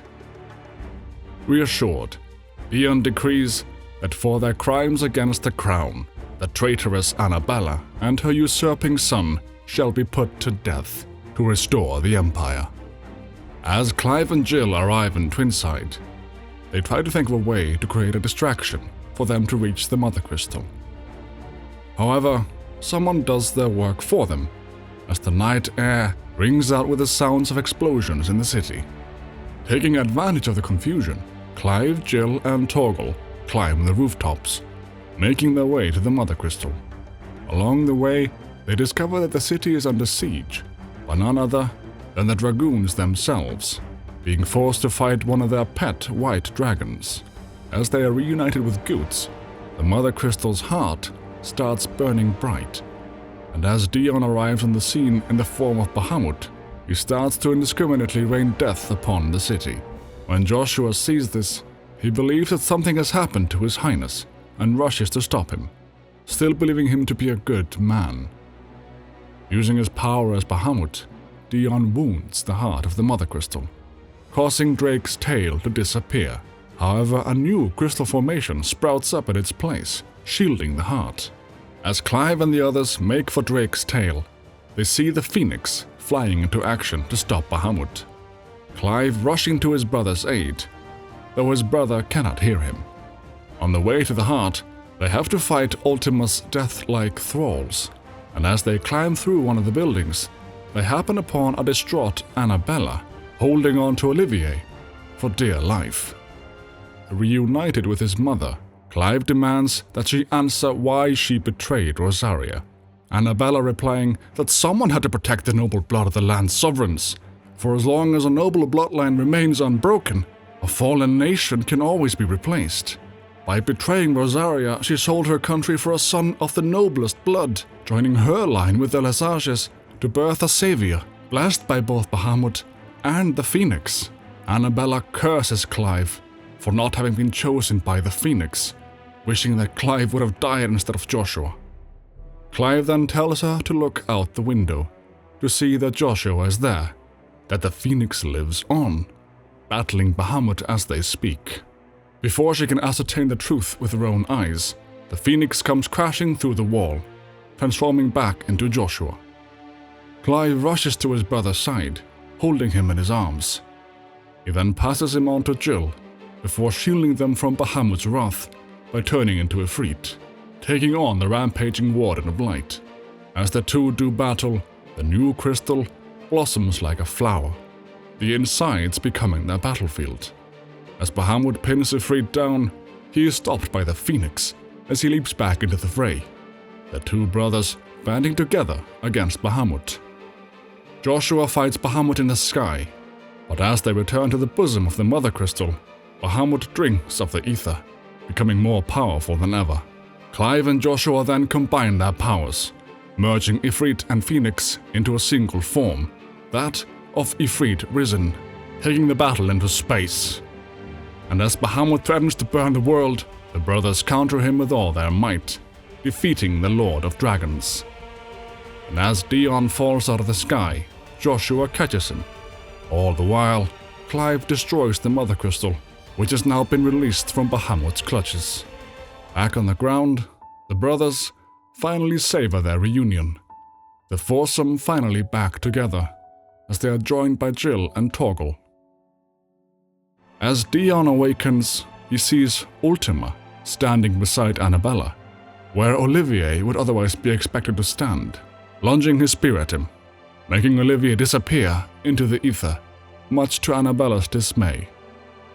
Dion sees a vision of his father, telling him that the demon who would tear their house apart is no more, before losing consciousness.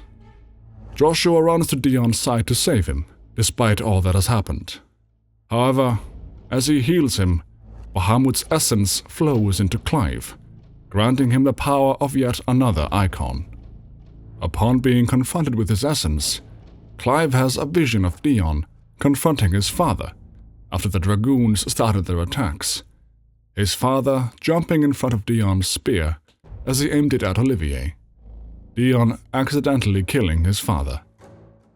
Olivier then stepped forward, telling him that Mythos approaches, magically driving Dion into the frenzy that caused him to do so much damage to the city and its people.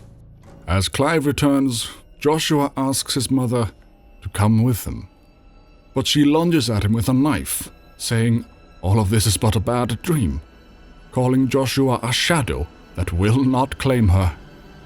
Instead, she slits her own throat, ending her own life.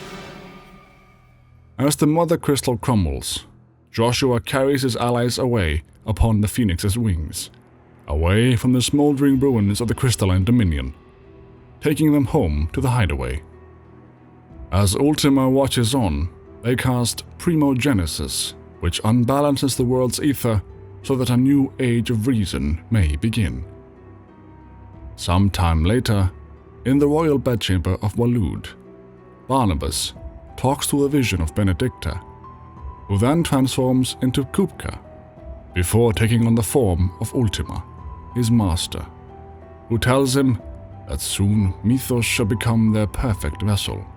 Before that can happen, however, his bonds with the others must first be cut, Primogenesis being the way to achieve this end, as mankind will surrender to the ether.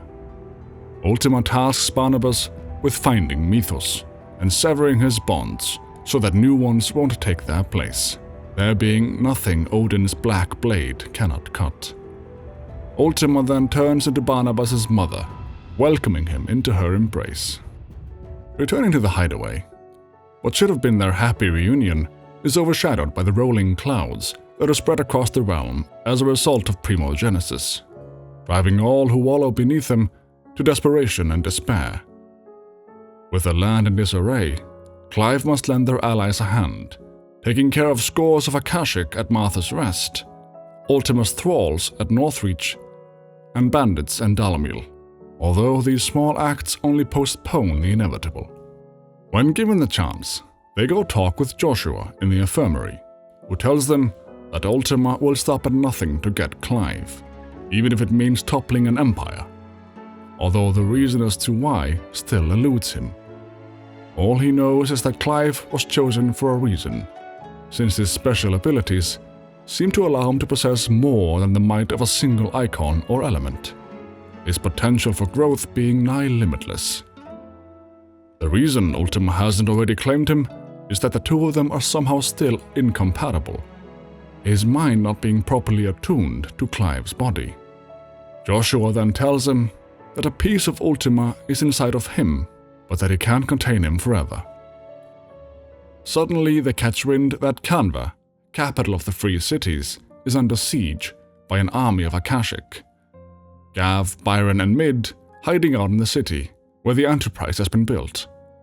In order to help them and the people of the city, Clive, Jill and Torgal travel through Tabor to reach Canva, joined by Joshua, who has business there.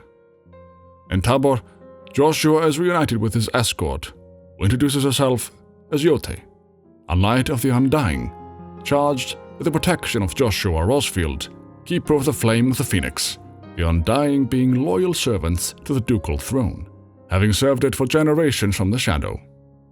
It was the Undying who saved Joshua after the events of Phoenix Gate, Yote having been Joshua's constant companion and protector since he left Rosaria. Clive thanks her for saving his brother, and Yote then tells them what she knows about recent events, leading them to deduce that it's the ship Einherjar, which has laid siege to Canva at the behest of King Barnabas. Meanwhile in Canva, Barnabas and Harbord interrupt a council meeting as the council members discuss what has befallen the city. One of the council members believes that the king has come to save them from the Akashic, but with one decisive swing of his black blade, Barnabas slaughters everyone in the room in one fell swoop. Barnabas says that Sid's daughter is still in the city, a consciousness to which Mythos is inextricably bound and inexorably drawn, she being the law which will bring him to them. Back in Tabor, Yote shows them a tapestry depicting the same image as the mural they witnessed in Phoenix Gate. Joshua telling them, it is the remains of an ancient faith lost to history. He believes it may be the key to discerning Ultima's purpose, believing the figure in the center to be Ultima, ruling over the Eikons, Barnabas having accepted this subservient role willingly. Joshua tells Yote that he will accompany his brother to Canva, telling her to instead go to the hideaway. As they approach Canva, smoke is already rising from the city, but as they make their way through, they are reunited with Gav, Byron and Mid, Byron being taken aback at the sight of his second nephew now returned from the dead. They tell them that the Akashic are somehow being controlled, unified for a single purpose, instead of just rampaging randomly. As Clive hopes to save those they can, he sends Joshua and Jill across the river, while he himself heads for the Merchants District. All the while Mid and the others are to prepare the Enterprise to set sail. Clive meets Harbord, who addresses him as Mythos, telling him that the Akashic Clive pities are pure and divine. He then reveals his full name, that of Sleipnir of House Harbord, as he engages Clive in battle, using his master's weapon, Gungnir, to fight him. As he is bested by Clive, Sleipnir claims the vessel is strong, before dropping down dead. Clive is then joined by Joshua and Jill, as well as Barnabas, who strikes down an entire building before greeting them. Barnabas and Clive cross swords, Barnabas clearly showing his dominance, even though he expected more of the man who bested his Lord Commander. Barnabas keeps referring to Clive as Mythos, telling him it is his purpose to surrender his mind and body to Ultima, his path to greatness only being barred by his illusion of free will. Summoning his black blade, Barnabas cuts Clive down, forcing Joshua to make off with him as Jill transforms into Shiva to cover their escape, only to also suffer the King's blade. At the Ironworks, a fully functioning shipyard nestled within the hollow of a sea grotto on the outskirts of Canva, they tend to Clive's wounds. Joshua noting that even though Barnabas did great harm to Clive, he made sure the wound wasn't fatal. They tell Clive that Jill never made it back, but as he and Joshua both sense that Shiva's dominant still lives, they decide to keep hope alive. Using Sid's old writings to guide them, they finish outfitting the Enterprise, allowing them passage to Waloed, so that they might save Jill.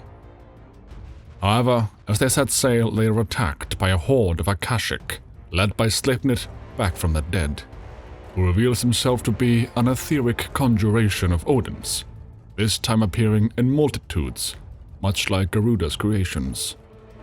Clive buys mid-time to get the ship out of the harbor, only jumping on at the last minute as they set sail for the Naldea Narrow, the strait between the continents of Storm and Ash, to chase after the Einherjar, the ship where Jill is being held. Meanwhile, Dion returns to Twinside, even though his wounds haven't fully healed. Witnessing firsthand the destruction he has wrought, the banner of Sunbreck lying amidst the rubble, he loses his strength and falls to the ground. As they reach the Einherjar, Barnabas is already expecting them, lamenting how he hasn't been able to cut Clive's ties with his loved ones, each strike only serving to strengthen their bonds. Boarding the Einherjar, Clive succeeds in freeing Jill as Joshua holds Barnabas back. But Barnabas cleaves the very sea itself in two, the Einherjar falling to the bottom along with Clive, Jill, and Torgal. At the ocean floor, Barnabas appears before them again, once again cutting Clive down to size. With Clive unable to fight any longer, Barnabas tells Clive that the Dominants are the breath of the Creator, and that they carry his light so that they might guide the masses in his name. But seeing as mere men are unfit to wield such power, it breaks them, unmakes them, that its immaculate aspect might reveal itself. The Eikon, a power even too much for the Creator's chosen few. Apart from Mythos, whose body doesn't pay the price of power. The Dominants were created so that Mythos might drink of their strength and fulfill his divine purpose. Barnabas believes that mankind becoming Akashic will finally allow them to serve as loyal servants to their god, leading mankind back to a time when they weren't burdened by their wills, allowing them to finally know salvation. As the sea begins to cave in on itself, Barnabas disappears, and Jill freezes a path which allows them to make a run for it, reaching Ash's shores on foot. There, Clive and Jill share a tender moment, naked at a campfire, their backs turned to one another as Torgal gets some shut-eye, giving them some privacy. Clive worries that each time he uses the flame, he burns away who he is. But Jill says that all that matters is how he chooses to use his power, urging him to think of all the people he has saved. She embraces him from behind. Jill tells him that in his bid to save everyone, he has forgotten to save himself. She takes his hand in hers, telling him that she will give him what he needs to protect them all, Shiva's essence entering Clive. Embracing Jill, Clive kisses her hand, promising they will find a way to save each other, so that they might look upon the moon again, together. Overjoyed in each other's arms, they share a kiss and each other's company, the moon gazing back at them. In a nameless slum in the Crystalline Dominion, Dion is nursed back to health by Keel, who offers him fresh water as he awakens. As lanterns float on the water's surface outside the window, the girl tells Dion that her grandmother used to say that spirits sometimes get lost, and that the lanterns are there to guide them to their proper place. Dion watching on as the aftermath of his rampage floats down the river. He wonders whether it was Ultima who guided his hand as he committed his crime, but ultimately decides that his actions are his own sin to atone for. Returning to the hideaway to prepare, Joshua tells Clive that he must accompany him to Waloed in search of answers about the origins of Ultima, believing they might be found in an ancient temple still standing there. As they return to Ash, Jill is tasked with guarding the ship, while Clive and Joshua go alone, Gav scouting the area ahead. Once the brothers are alone, Joshua asks whether Clive absorbed Jill's Eikon, and as he admits to it, Joshua hits him, scolding his brother for always going it alone instead of relying on their help. The brothers reconcile, but Joshua bids Clive remember that he is not alone and that they will fight together. Reaching an ancient stronghold, Clive and Joshua split up as Joshua tries to unearth the mysteries of Ultima. On the way to Stonehill, the capital of Waloed, Clive and Gav run into Odin in the village of Isla, who tells Clive that his master awaits his arrival in the capital, although he cannot be allowed to meet him in his present state. Barnabas summons the Glazeheim Wall, a vast ethereal dome, as gigantic spears descend from the sky, creating a barrier around the Stonehill. Stopping Clive from reaching Ultima before facing him, Barnabas vows to make his master's present presentable. Looking for a way to break the barrier, Clive and Gav run into Edda, a pregnant woman who still hasn't lost her senses. Edda tells them how everyone went mad in the village, being drawn east to the Tower of Reverie. The only reason Edda hasn't changed likely being that she is pregnant with a bearer, the unborn baby protecting her from the malicious influence of the ether. Back at the stronghold, Joshua discovers yet another mural depicting the same scene, only this one is complete, featuring every icon: Garuda, Ramu, Shiva, Titan, Bahamut, Odin, even Leviathan the Lost. But as he searches for the Phoenix, he realizes that the figure at the top of the mural is none other than Ifrit Risen, the combined form of Ifrit and the Phoenix, this being Ultima's desired vessel. Leaving Gav with Edda, Clive heads to the tower alone with Torgal, the dark spire menacingly piercing the sky. Entering Reverie, Clive ascends its heights, facing numerous echoes on his way to an audience with the last king. At the top, Clive faces Barnabas, who has just butchered his own men to keep the edge of his blade sharp. Clive tells Barnabas that he refuses to become a puppet, instead choosing to live as a man. But Barnabas says that servitude is man's only road to salvation. The two fight, their ideals informing their blades as they clash not as icons, but as men. As the fight progresses, they take on their iconic forms, Clive meeting the king's dark blade head-on and at full power, finally besting him after having suffered defeat at his hands twice before. Odin's long-becalmed heart begins to stir in the face of Clive's forceful defiance, filling it with a joy he says he hasn't known for generations. Taking self-indulgent pleasure in their battle, Barnabas presses the attack, ultimately being defeated by Clive, proving the power of human will.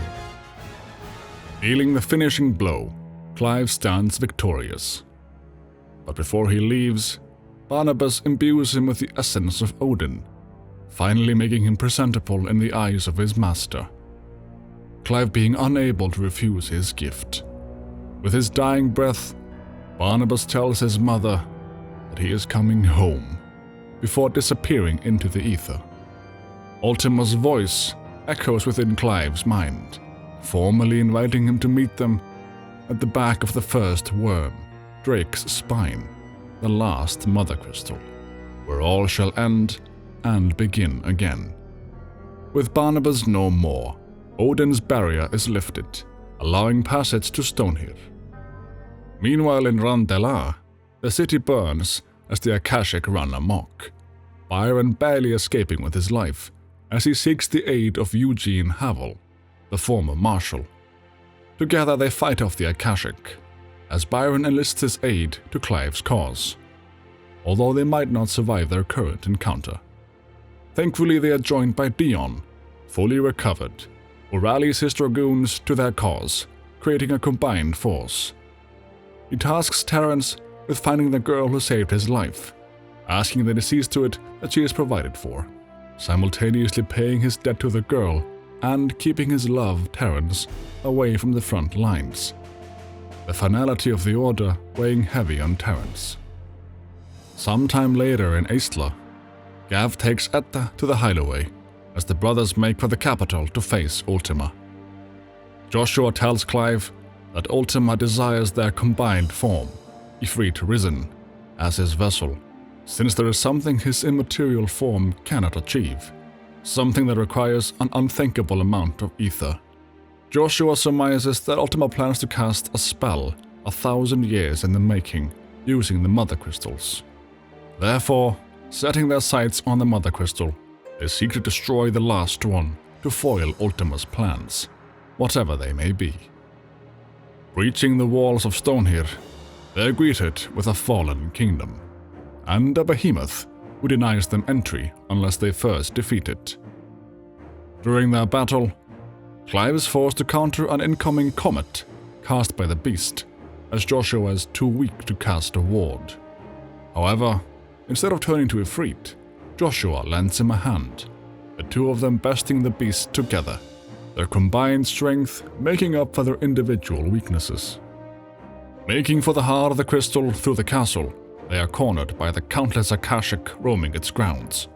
However, when all seems hopeless, the Enterprise comes bursting through the walls of the Citadel, carrying Jill, Dion, and their other allies to the rescue. However, the final trial is reserved for Clive and Joshua alone, as Ultima bids the Sons of Fire welcome, drawing them into another dimension, Torgal being the only one able to give chase. Meanwhile, the others are faced with yet another horde of Akashic, fighting for Clive's and Joshua's safe return. Inside Ultima's darkness, an interdimensional rift between worlds, Clive and Joshua are invited to reflect on the sins of man. Ultima appears before them, taking them back to the beginning, when the world was still young and his kind bestowed magic upon it, making it flourish. However, the price for this boon would be heavy, as it brought on the Blight, forcing the Ultima Collective to flee so that they might endure, their journey taking them to a land free of the Blight's corruption. The journey required them to shed their fleshy bodies, but in the end they found Valisthea, a land as pure as driven snow, but the Black followed them. Hoping to create a new world free of the Blight, they conspired to cast a powerful magic, requiring not only power, but also the constitution to wield it. Using the Mother Crystals, they acquired power, but in order to acquire a suitable vessel, they created humanity, sowing the seeds, so that Mythos might one day emerge as their vessel. Having set their plans in motion, they went to sleep. But that would prove a great mistake, because as humanity awoke, alone, in a world bereft of God's radiance and guidance, man sought to create his own light in the darkness, and thus was his will born. Will in hand, man looked inward and found that he desired ever more that which only magic could afford, his greed leading to wars. All the while, the land wept tears of black. Clive and Joshua discover the remains of one of Ultima's many discarded vessels, Ultima Prime, it now being time for Mythos to become the new one. As Clive attempts to transform into Ifrit, his flame is snuffed out by Ultima, who tells him that all he owns is his precious will, the rest belonging to him. The brothers do battle with Ultima, but even as they strike him down, Ultima is pleased to see that the vessel has become strong enough. Pushed by Ultima, Clive enters his own mind, where he sees the people that mean the most to him assembled at Rosalith Castle, asking him to relinquish his will. He then sees Benedicta and Kupka trapped in the castle's holding cells, being consumed by their own wills, which led to their untimely demise. Sleipnir and Barnabas all the while having long learned this lesson. Joshua, however, refuses to let his brother succumb, calling out to him, providing the tether needed to bring him back from surrendering his will to this would-be god. Having once again failed to claim his vessel, Ultima ponders as to the reason Joshua was able to rescue his brother, surmising that perhaps their wills are so potent that they harbor even the power of creation, combining their powers and turning into a Ifrit risen of their own accord. The brothers blast Ultima, who recognizes them no longer as Mythos, but as Logos, the force from their attack, destroying the last Mother Crystal. Appearing in Twinside, Ultima calls upon Origin, summoning forth a floating island encased in crystal, the land's ether converging at that single point, hastening the spread of the blight even further. Just before traveling to Origin for the ultimate showdown with Ultima, Clive speaks with Karen at the hideaway as she seems somewhat perturbed. To explain her worries, Karen then shows Clive a crystal shard with an unfamiliar purple hue, unlike any they have seen before. Perplexed by the very existence of such shards, Karen explains that they are called dusk crystals on account of their color and that they are capable of magic, just like their brighter, shinier cousins. Difference is, they don't last as long and crumble away after only a few uses. The matter came to Karen's attention as crystal traders began complaining that someone was flooding the market with dodgy goods. As Karen and Clive continue to discuss the issue, they are interrupted by a tremor as the ground suddenly begins to shake ominously and without warning. Meanwhile, on the Imperial fringes, 3 cloaked men mine dusk shards under the cover of darkness, a feeble lantern providing them what little illumination they have. As the tremors begin, the lantern breaks, and they are forced to rely on a dusk crystal to light their way, the shard breaking as soon as it has served its purpose.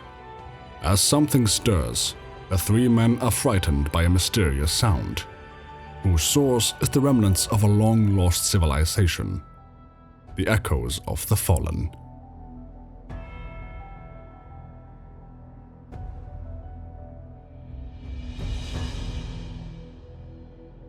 Back at the hideaway, Clive and Karen ponder as to the origins of the crystals, as they cannot have originated from any mother crystal they know of, not only because of their hue, but also because they have destroyed them all. This leads them to believe they might have missed one. Together, they enlist the aid of Joshua and Jill, and pay a visit to Hippocrates in order to pile their knowledge together to uncover the mystery of the lusterless shards. Joshua wonders whether Ultima's primogenesis may have conjured forth a new mother crystal, especially considering Ultima was their original architect. Hippocrates believes there may very well be a connection, but doubts that they are of Ultima's making, since they are so palpably inferior. Instead, Hippocrates hypothesizes that the crystals were not of Ultima's making, but rather humanity's. More specifically, their fallen forebears, whose wonders continue to litter the land. According to legend, the fallen had challenged the gods in order to win their power, so perhaps these crystals were the tools they had crafted in order to wage their war. But despite their great achievements, Joshua and Hippocrates urged them not to forget that the same allegedly enlightened souls also forged great and terrible weapons called the Iconoclastes, from which the Eikons derive their name, and turned them against each other in the Magitech War, whose victors grew confident enough to supplant the gods on high, leading to their downfall.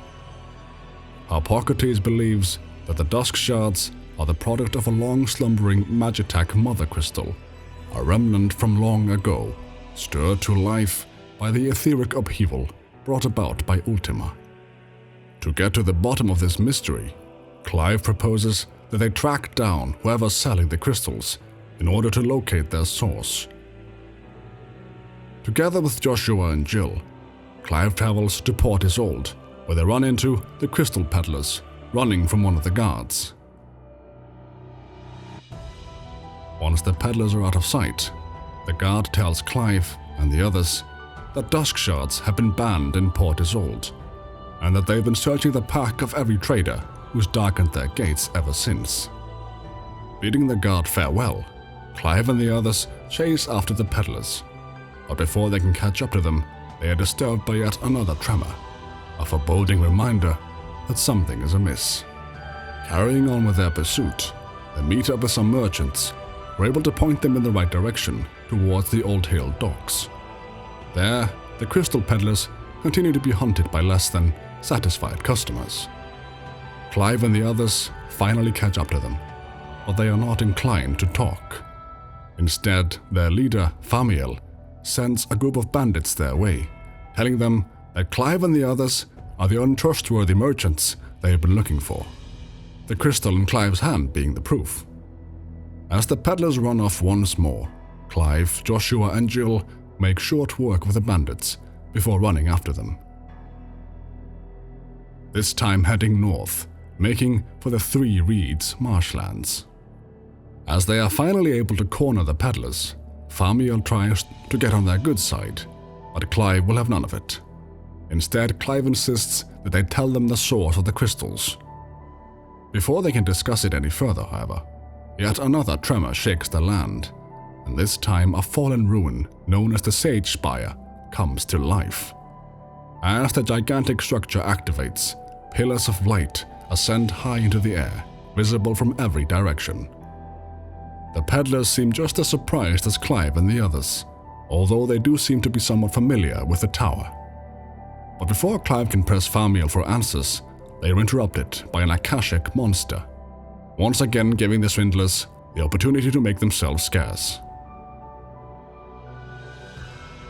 Catching their breath, Famiel's two underlings, Halak and Manek, whimper that they just want to go home, but Famiel refuses to surrender the source of the dust crystals.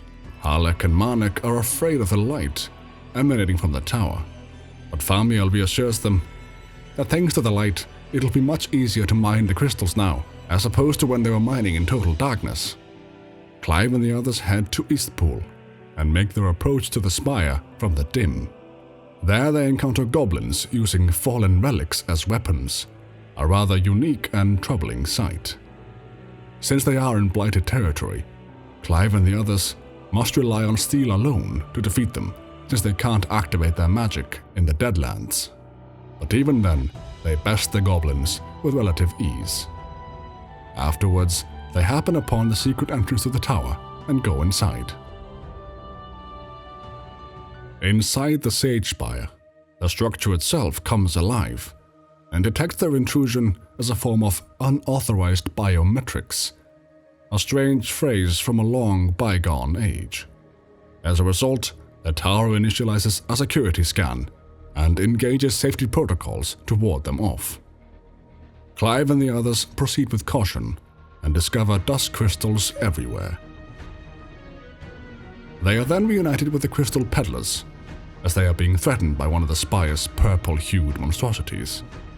The structure speaks once more, this time engaging its core defense systems and initiating sterilization lockdown, prompting the monster to attack the peddlers. Before the monster can strike them down, however, Clive and the others intervene, telling the peddlers to get out of there and leave the fighting to them. Although formidable, they manage to lay the monster low. Subsequently, the spire recognizes that one of its security sentinels has gone offline. In response, it initiates the emergency core relocation protocol, thus transporting the heart of the mysterious mother crystal to a different location to keep it out of the hands of the intruders. Afterwards, they speak to the peddlers once more, and this time, Famiel is more open to speaking with them. Clive asks him what they know about the tower, and he confesses that this is in fact not their first time there. Fact is, his people have been coming to this place for centuries to harvest crystals, since they had no other recourse. He says that the ruins spoke to his people in the past and told them that the Fallen were using the place to create a mother crystal, thus proving Hippocrates' theory that the Fallen did indeed acquire God's ability to craft crystals, although their quality is questionable and just short of divine. Still, they were better than nothing, so Famiel and his people have been using them. However, as the skies darkened, the purple crystals started growing in abundance, so they could now procure enough for themselves and enough to sell for a profit, especially since the other mother crystals were no more. Be that as it may, Clive and the others recognized that no matter where it came from, this man-made mother crystal still serves Ultima's ends, and reaffirmed their conviction to destroy it, despite Famiel's objections. Climbing the tower, they happen upon beasts suspended in cages, some of which are released to serve as a part of the spire's defenses. Otherwise, their function is to have their living essence turned into crystals, providing the necessary ingredients for crystal crafting. On their way to the top, Clive and the others are forced to do battle with yet more of the spire's security sentinels, each one more formidable than the next. As they face them, they recognize that the quantity of ether needed to animate an entire army of such beasts would be unfathomable. So it is little wonder that the Fallen attempted to manufacture their own crystals. Despite the opposition, however, it appears that the tower is herding them, allowing them to ascend its height via its lifts, as opposed to blocking their path. As they finally reach the crystal, the iconoclastic defense system Omega-1 is initialized, calling forth Omega, a man-made icon of immense power. Omega-1's first course of action is to protect the crystal, so it contains the core of the crystal within itself, before turning its attention to the intruders. Undeterred, the heroes face Omega in battle, now being closer to their target than ever before, even though they must first vanquish their foe to claim it. As they do battle with Omega, the tower assesses their battle prowess and recalculates the threat level, subsequently rerouting power to Omega-1 so that it might fend off the intruders, turning it into Omega Ionios. As a result, Omega becomes capable of godlike abilities, worthy of any true icon, pushing the party to its absolute limits.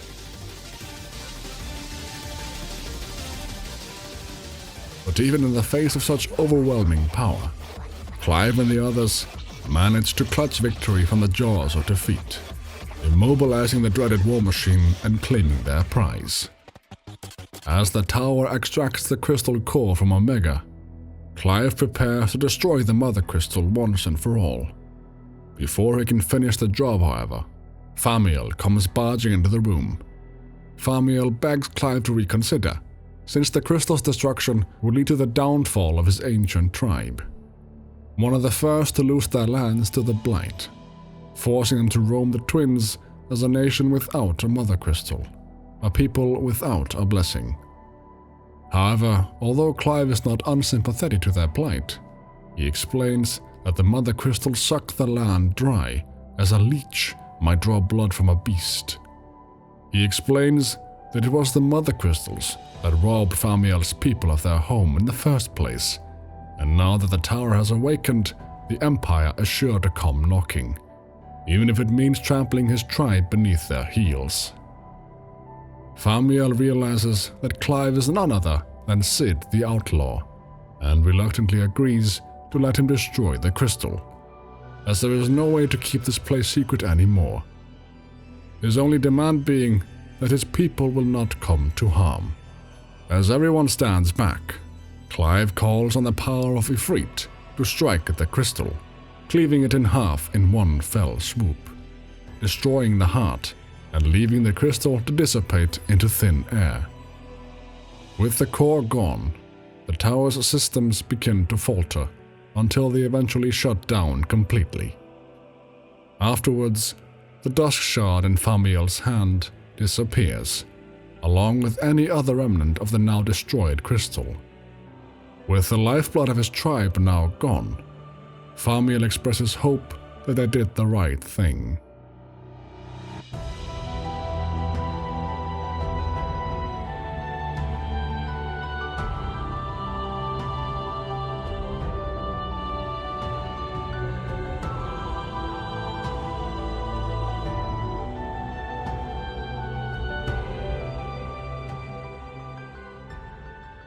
As they exit the tower, the door shuts behind them, and Clive wonders as to the fate of the beasts in the cages. Joshua believing that without the heart to sustain them, there is little chance that those still slumbering will stir now, if ever. Famiel wonders what he's going to tell the village elder, but says that if all else fails, he can always run away for a year or two, his knack for running having already gotten him this far. Clive asks whether his people will be alright, and Famiel assures him that they are a resilient bunch. Not that the rest of the realm will have it any easier now that they don't have any access to crystals. Famiel and his 2 lackeys bid the heroes farewell, while the heroes themselves head back to the hideaway to regale Karen and Hippocrates with their adventures. The 2 are amazed by their story, featuring not only a mother crystal of human creation, but an Eikon as well. The wonders of the fallen never ceasing to amaze. But as powerful as they were, even with Omega, an offspring with the fallen's boundless knowledge and unchecked ambition, Ultima nevertheless crushed them. A sobering thought for those who would now seek to oppose Ultima once more. Clive worries that even though the power he has been given might exceed that of the fallen, using it as they did might bring about the same result, making them share the fate of their fallen ancestors. There is, however, one thing that sets them apart. For while the fallen sought to create crystals, they seek to destroy them, reaffirming their desire not to be gods, but to be free.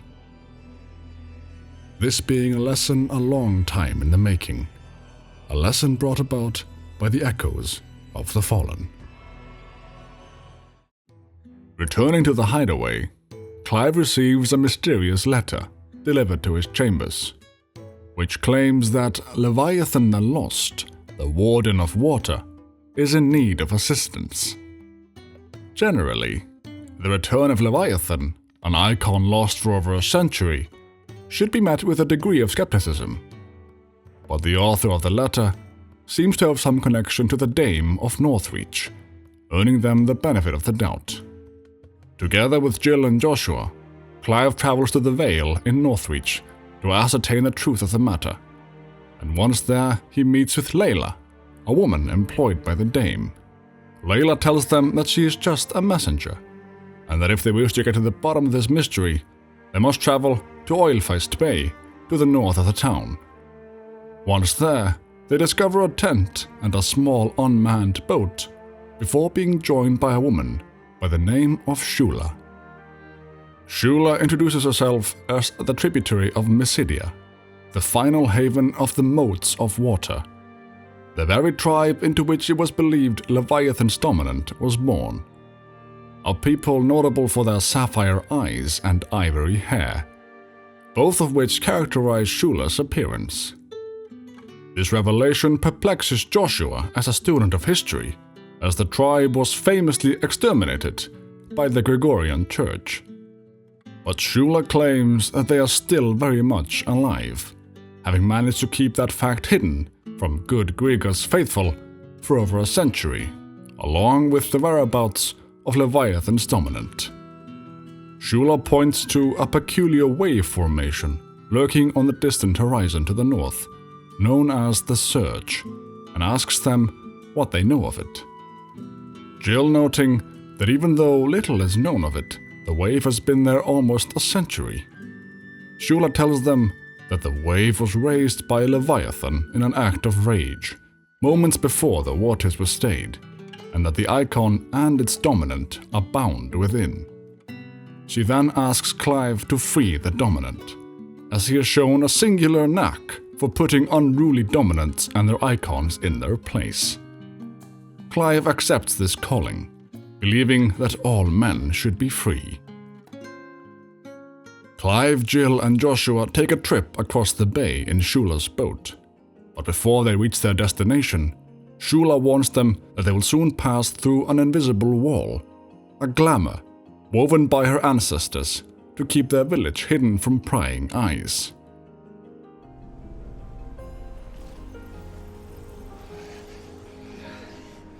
On the other side of the glamour, they find themselves underneath a bright blue sky. much to their bewilderment. Even though it is a welcome change of scenery, after having spent their days underneath the sickly clouds brought about by Ultima's magics. Returning home, Shula brings with her visitors from the mainland, along with the rising tide.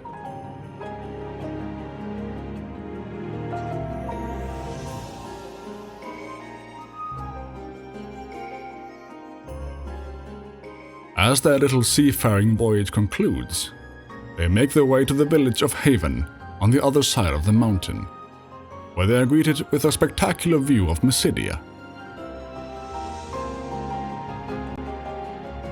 Jill commenting that it's been a long time since she saw the north, her former home, looking so alive. Reaching Haven, they find the remnants of the moats of water, their demise having been grossly exaggerated. After exploring the town, Clive and the others go to meet Shula in the Witten Hall, a house of gathering for her people, where she tells them about Leviathan's dominant, Valias, who is still but a baby. Jill questions how that can be, since Shula had told them that the dominant and his Eikon had been bound inside the Surge a long time ago. Shula explains that Valias, the son of her great-grandfather, awoke as Leviathan's dominant almost as soon as he was born, and that her ancestors sought to put his powers to good use right away. However, as the Eikons sensed their treachery, it summoned a wave so large it threatened to swallow the entire village. So, in order to quell Leviathan's rage, Shula's ancestors bound the Eikon and its dominant with time magic, explaining how Valias has not aged as would be expected.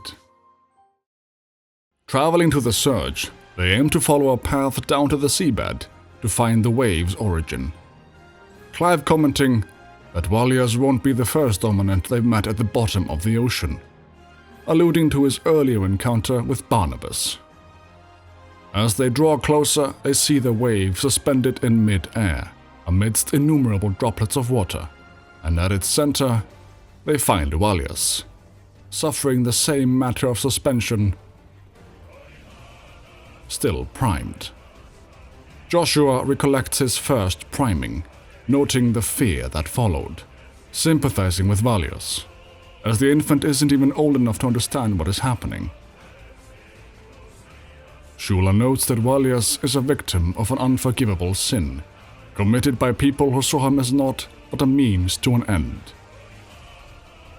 As Clive steps forward, he promises to ease his burden, telling Shula that he has the ability to remove Valias' Eikon without killing him, even though a part of the Eikon will remain. Clive tells Valias to be unafraid, and that he will carry his weight in his stead, as he begins to absorb Leviathan's powers. As he does, bullets of water begin shooting out from Valias, but Clive perseveres and finishes the job. However, even after he manages to absorb the Eikon into himself, Leviathan's Aegis appears as a manifestation of Valias' anger. Using the powers of Leviathan, Clive and the others defeat the Aegis. And afterwards, Clive asks Shula how Valias can be aware of them, even though he is frozen in time. Shula retorts that she doesn't know, and that this is the first time he's ever reacted to anyone. Joshua comments that if the child has been conscious all these years, they must remove the seal at once to end its torment. But Shula claims it ain't that simple, asking them to return to the village with her so she can explain the matter further. Returning to the Witten Hall, Shula shows them a tapestry documenting the history of her people and how they were persecuted by the Gregorian Church and branded as heretics. The Gregorian Church sought to exterminate them, but a handful of them survived and fled to the north and west, where they discovered two things that would forever shape their fates. The first was an old legend, revealing how a people could make their very own mother crystals. Her ancestors convinced themselves that they could recreate the divine in this way. If they could only find a living being, capable of channeling torrents of ether. And the heavens provided with the birth of Valios, the dominant of Leviathan. In order for Leviathan to pour out its ether, they then provoked the Eikon on purpose. Having enraged Leviathan, the Eikon would have destroyed everything, if it wasn't for the second discovery her people had made. A means to stop time itself. They had gleaned this magic from an old witch who had lived there back when the land was uninhabited. She had been forced to devise such a spell to prevent the fall of Drake's eye, but she was only successful after the Mother Crystal of the North had fallen, leading her to be exiled. Shula's ancestors cared for her as best they could, as she struggled with petrification as the price for her using her magic, and in return she gifted them her spell before her death. Equipped with both these secrets, Shula's ancestors sought to create a new Mother Crystal and enchant it so that it might endure for all eternity, finally bringing their people's wandering and suffering to an end. The only sacrifice required being the life of a single child. In order to restore the flow of time, Clive and the others must travel to the Dome of Light, overlooking Mysidia, in search of the Ver, a conduit for the witch's remaining magic. Joshua staying behind to keep the village safe. As they reach the temple which time forgot, Jill senses something, although she cannot put her finger on what it is just yet. The spell in the temple only affects that which was there when the spell was originally cast, so they can move about freely, even though everything else inside is frozen in time. Although this also applies to any monsters they might run into. Reaching the Ver, Jill realizes that the familiar ether she had been feeling is that of Shiva, the witch having been Shiva's former dominant. As they piece the puzzle together, it makes sense that if anyone was able to pull it off, Shiva would be the one to have the power to freeze time itself. Despite being long gone, her ether has endured, thanks to her sharing it with her companion, just like Jill shared her ice with Torgal. A lost knight, the timekeeper, appears before them, resolved to protect that which his master had created. They battle Shiva's former companion and ultimately emerge victorious, despite his considerable battle prowess, going all out to prove he would sooner die than to fail his mistress.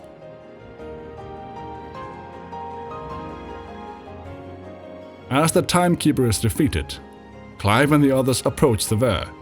However, Shula warns against destroying it in one fell swoop, since that would release the full force of the tidal wave all at once. Instead, Shula tampers with it, gently extracting its ether. But as she is overcome, Jill steps in to help her, the two of them managing to sever the thread between the Ver and Valios together.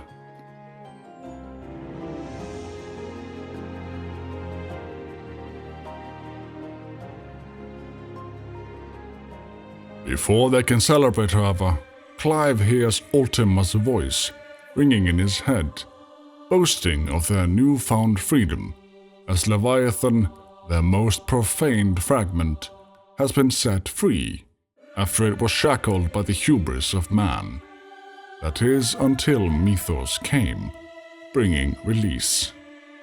Ultima then asks that the sins of man be redeemed by the hand of the servant of God, calling on Clive to finish what he started.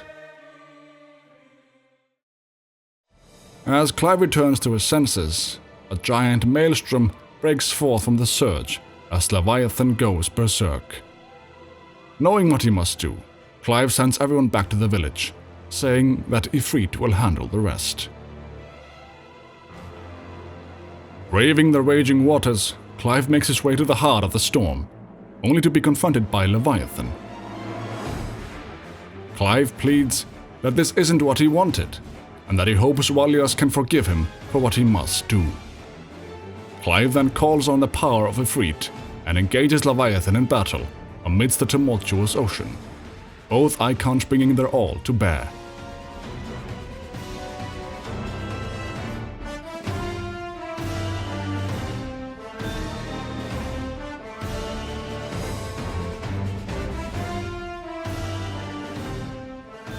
As Clive refuses to give up on Valias, he ultimately manages to lay Leviathan low by raining down hellfire, thereby succeeding in quelling the beast's rage without killing Valias.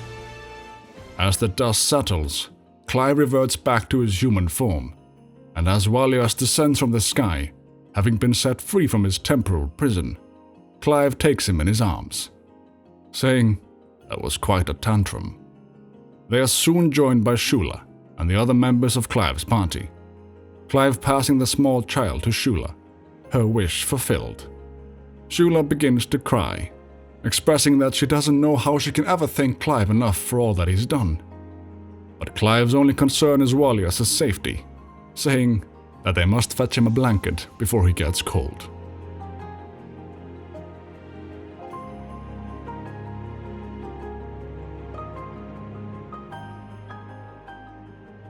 Back at the village of Haven, Valias is placed in a cradle at Wittenhall, where Shula vows that from here on out, Valias will be provided with what he was denied, a place to learn and grow, together with a family that will love and protect him.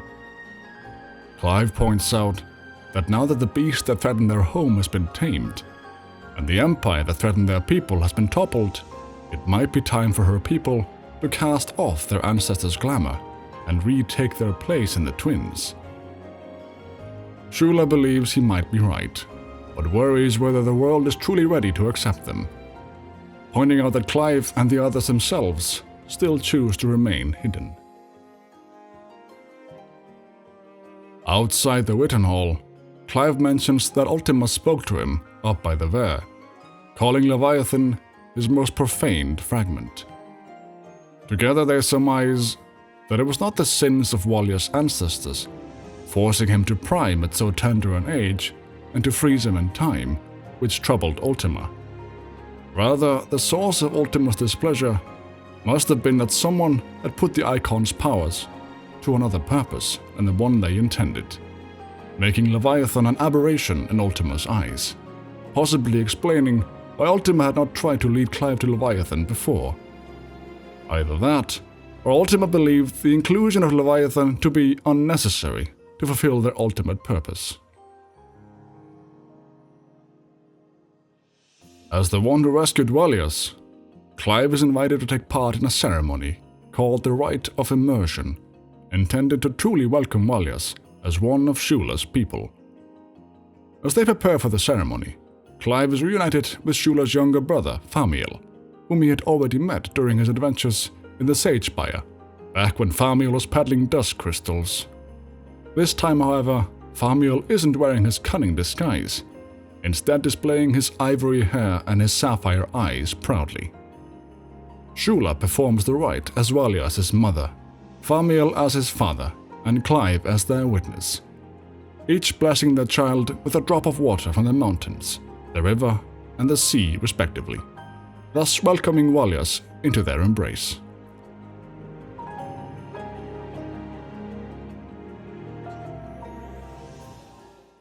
Returning to the hideaway, the outlaws plot how best to counter Ultima's ploy as he continues to gather power within Origin's shell, deciding that Bahamut's wings will carry Clive and Joshua as the three of them go to face Ultima.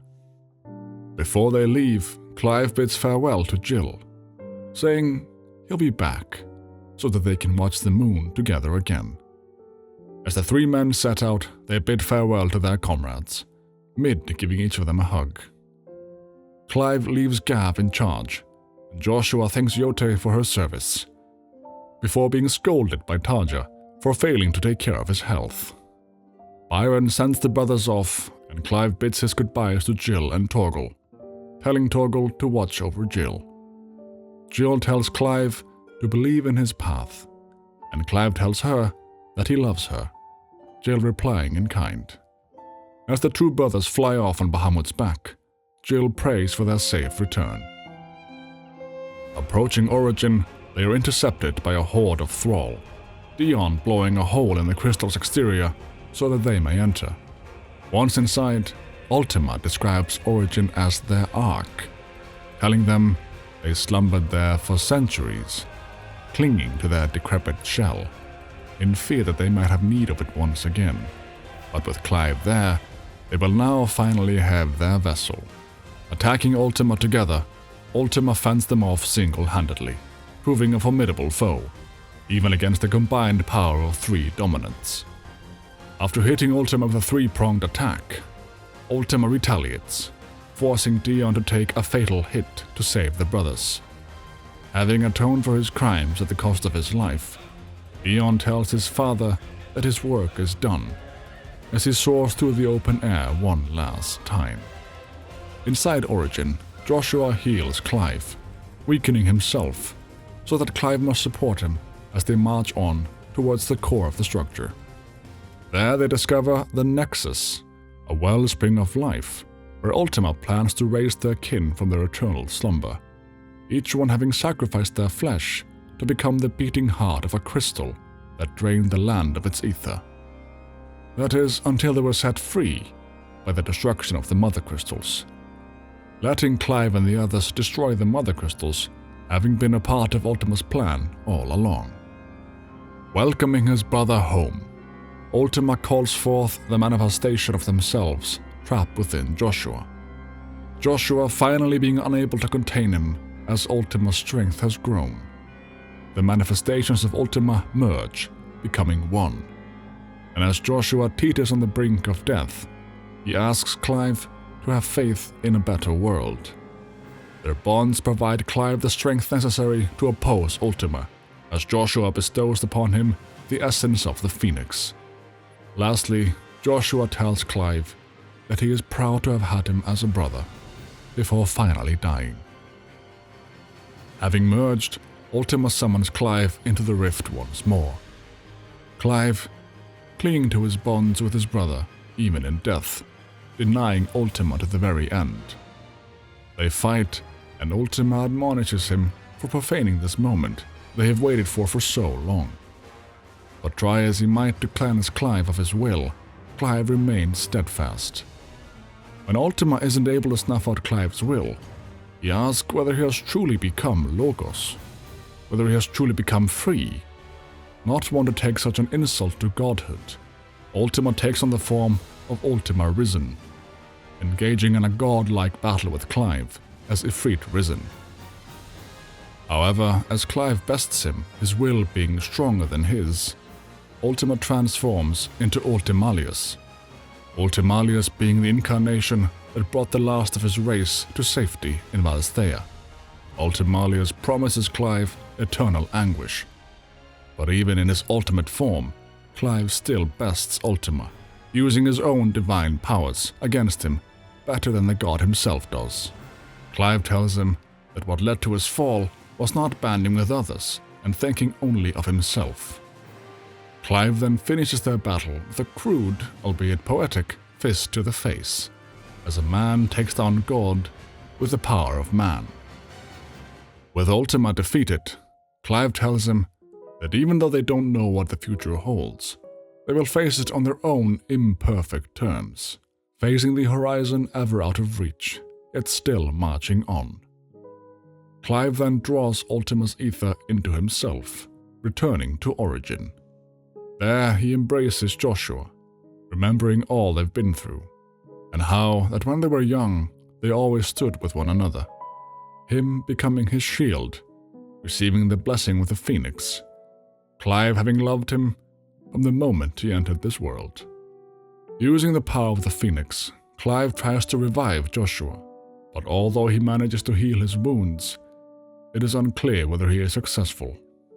Afterwards, Clive realizes that Ultima's powers is too much for him and that he can't contain it, so he chooses to use it while he has it to destroy Ultima's legacy, putting an end to bearers, dominants, crystals, magic, consigning them to the flames, even if it costs him his life.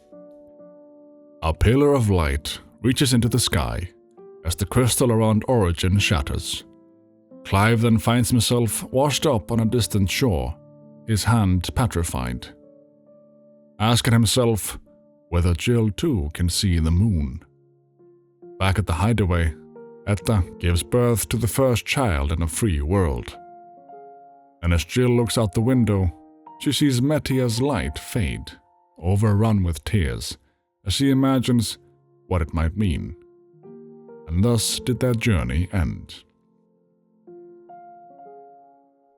Many years in the future, two boys live in a forest with their mother. The dark-haired one wishing he could use fire magic to light a fire, like the Eikons in the fairy tales. His mother reminding him that magic only exists in stories. On the table rests a book entitled Final Fantasy, whose authorship is attributed to Joshua Rosfield. Thanks for watching. I hope you liked the video.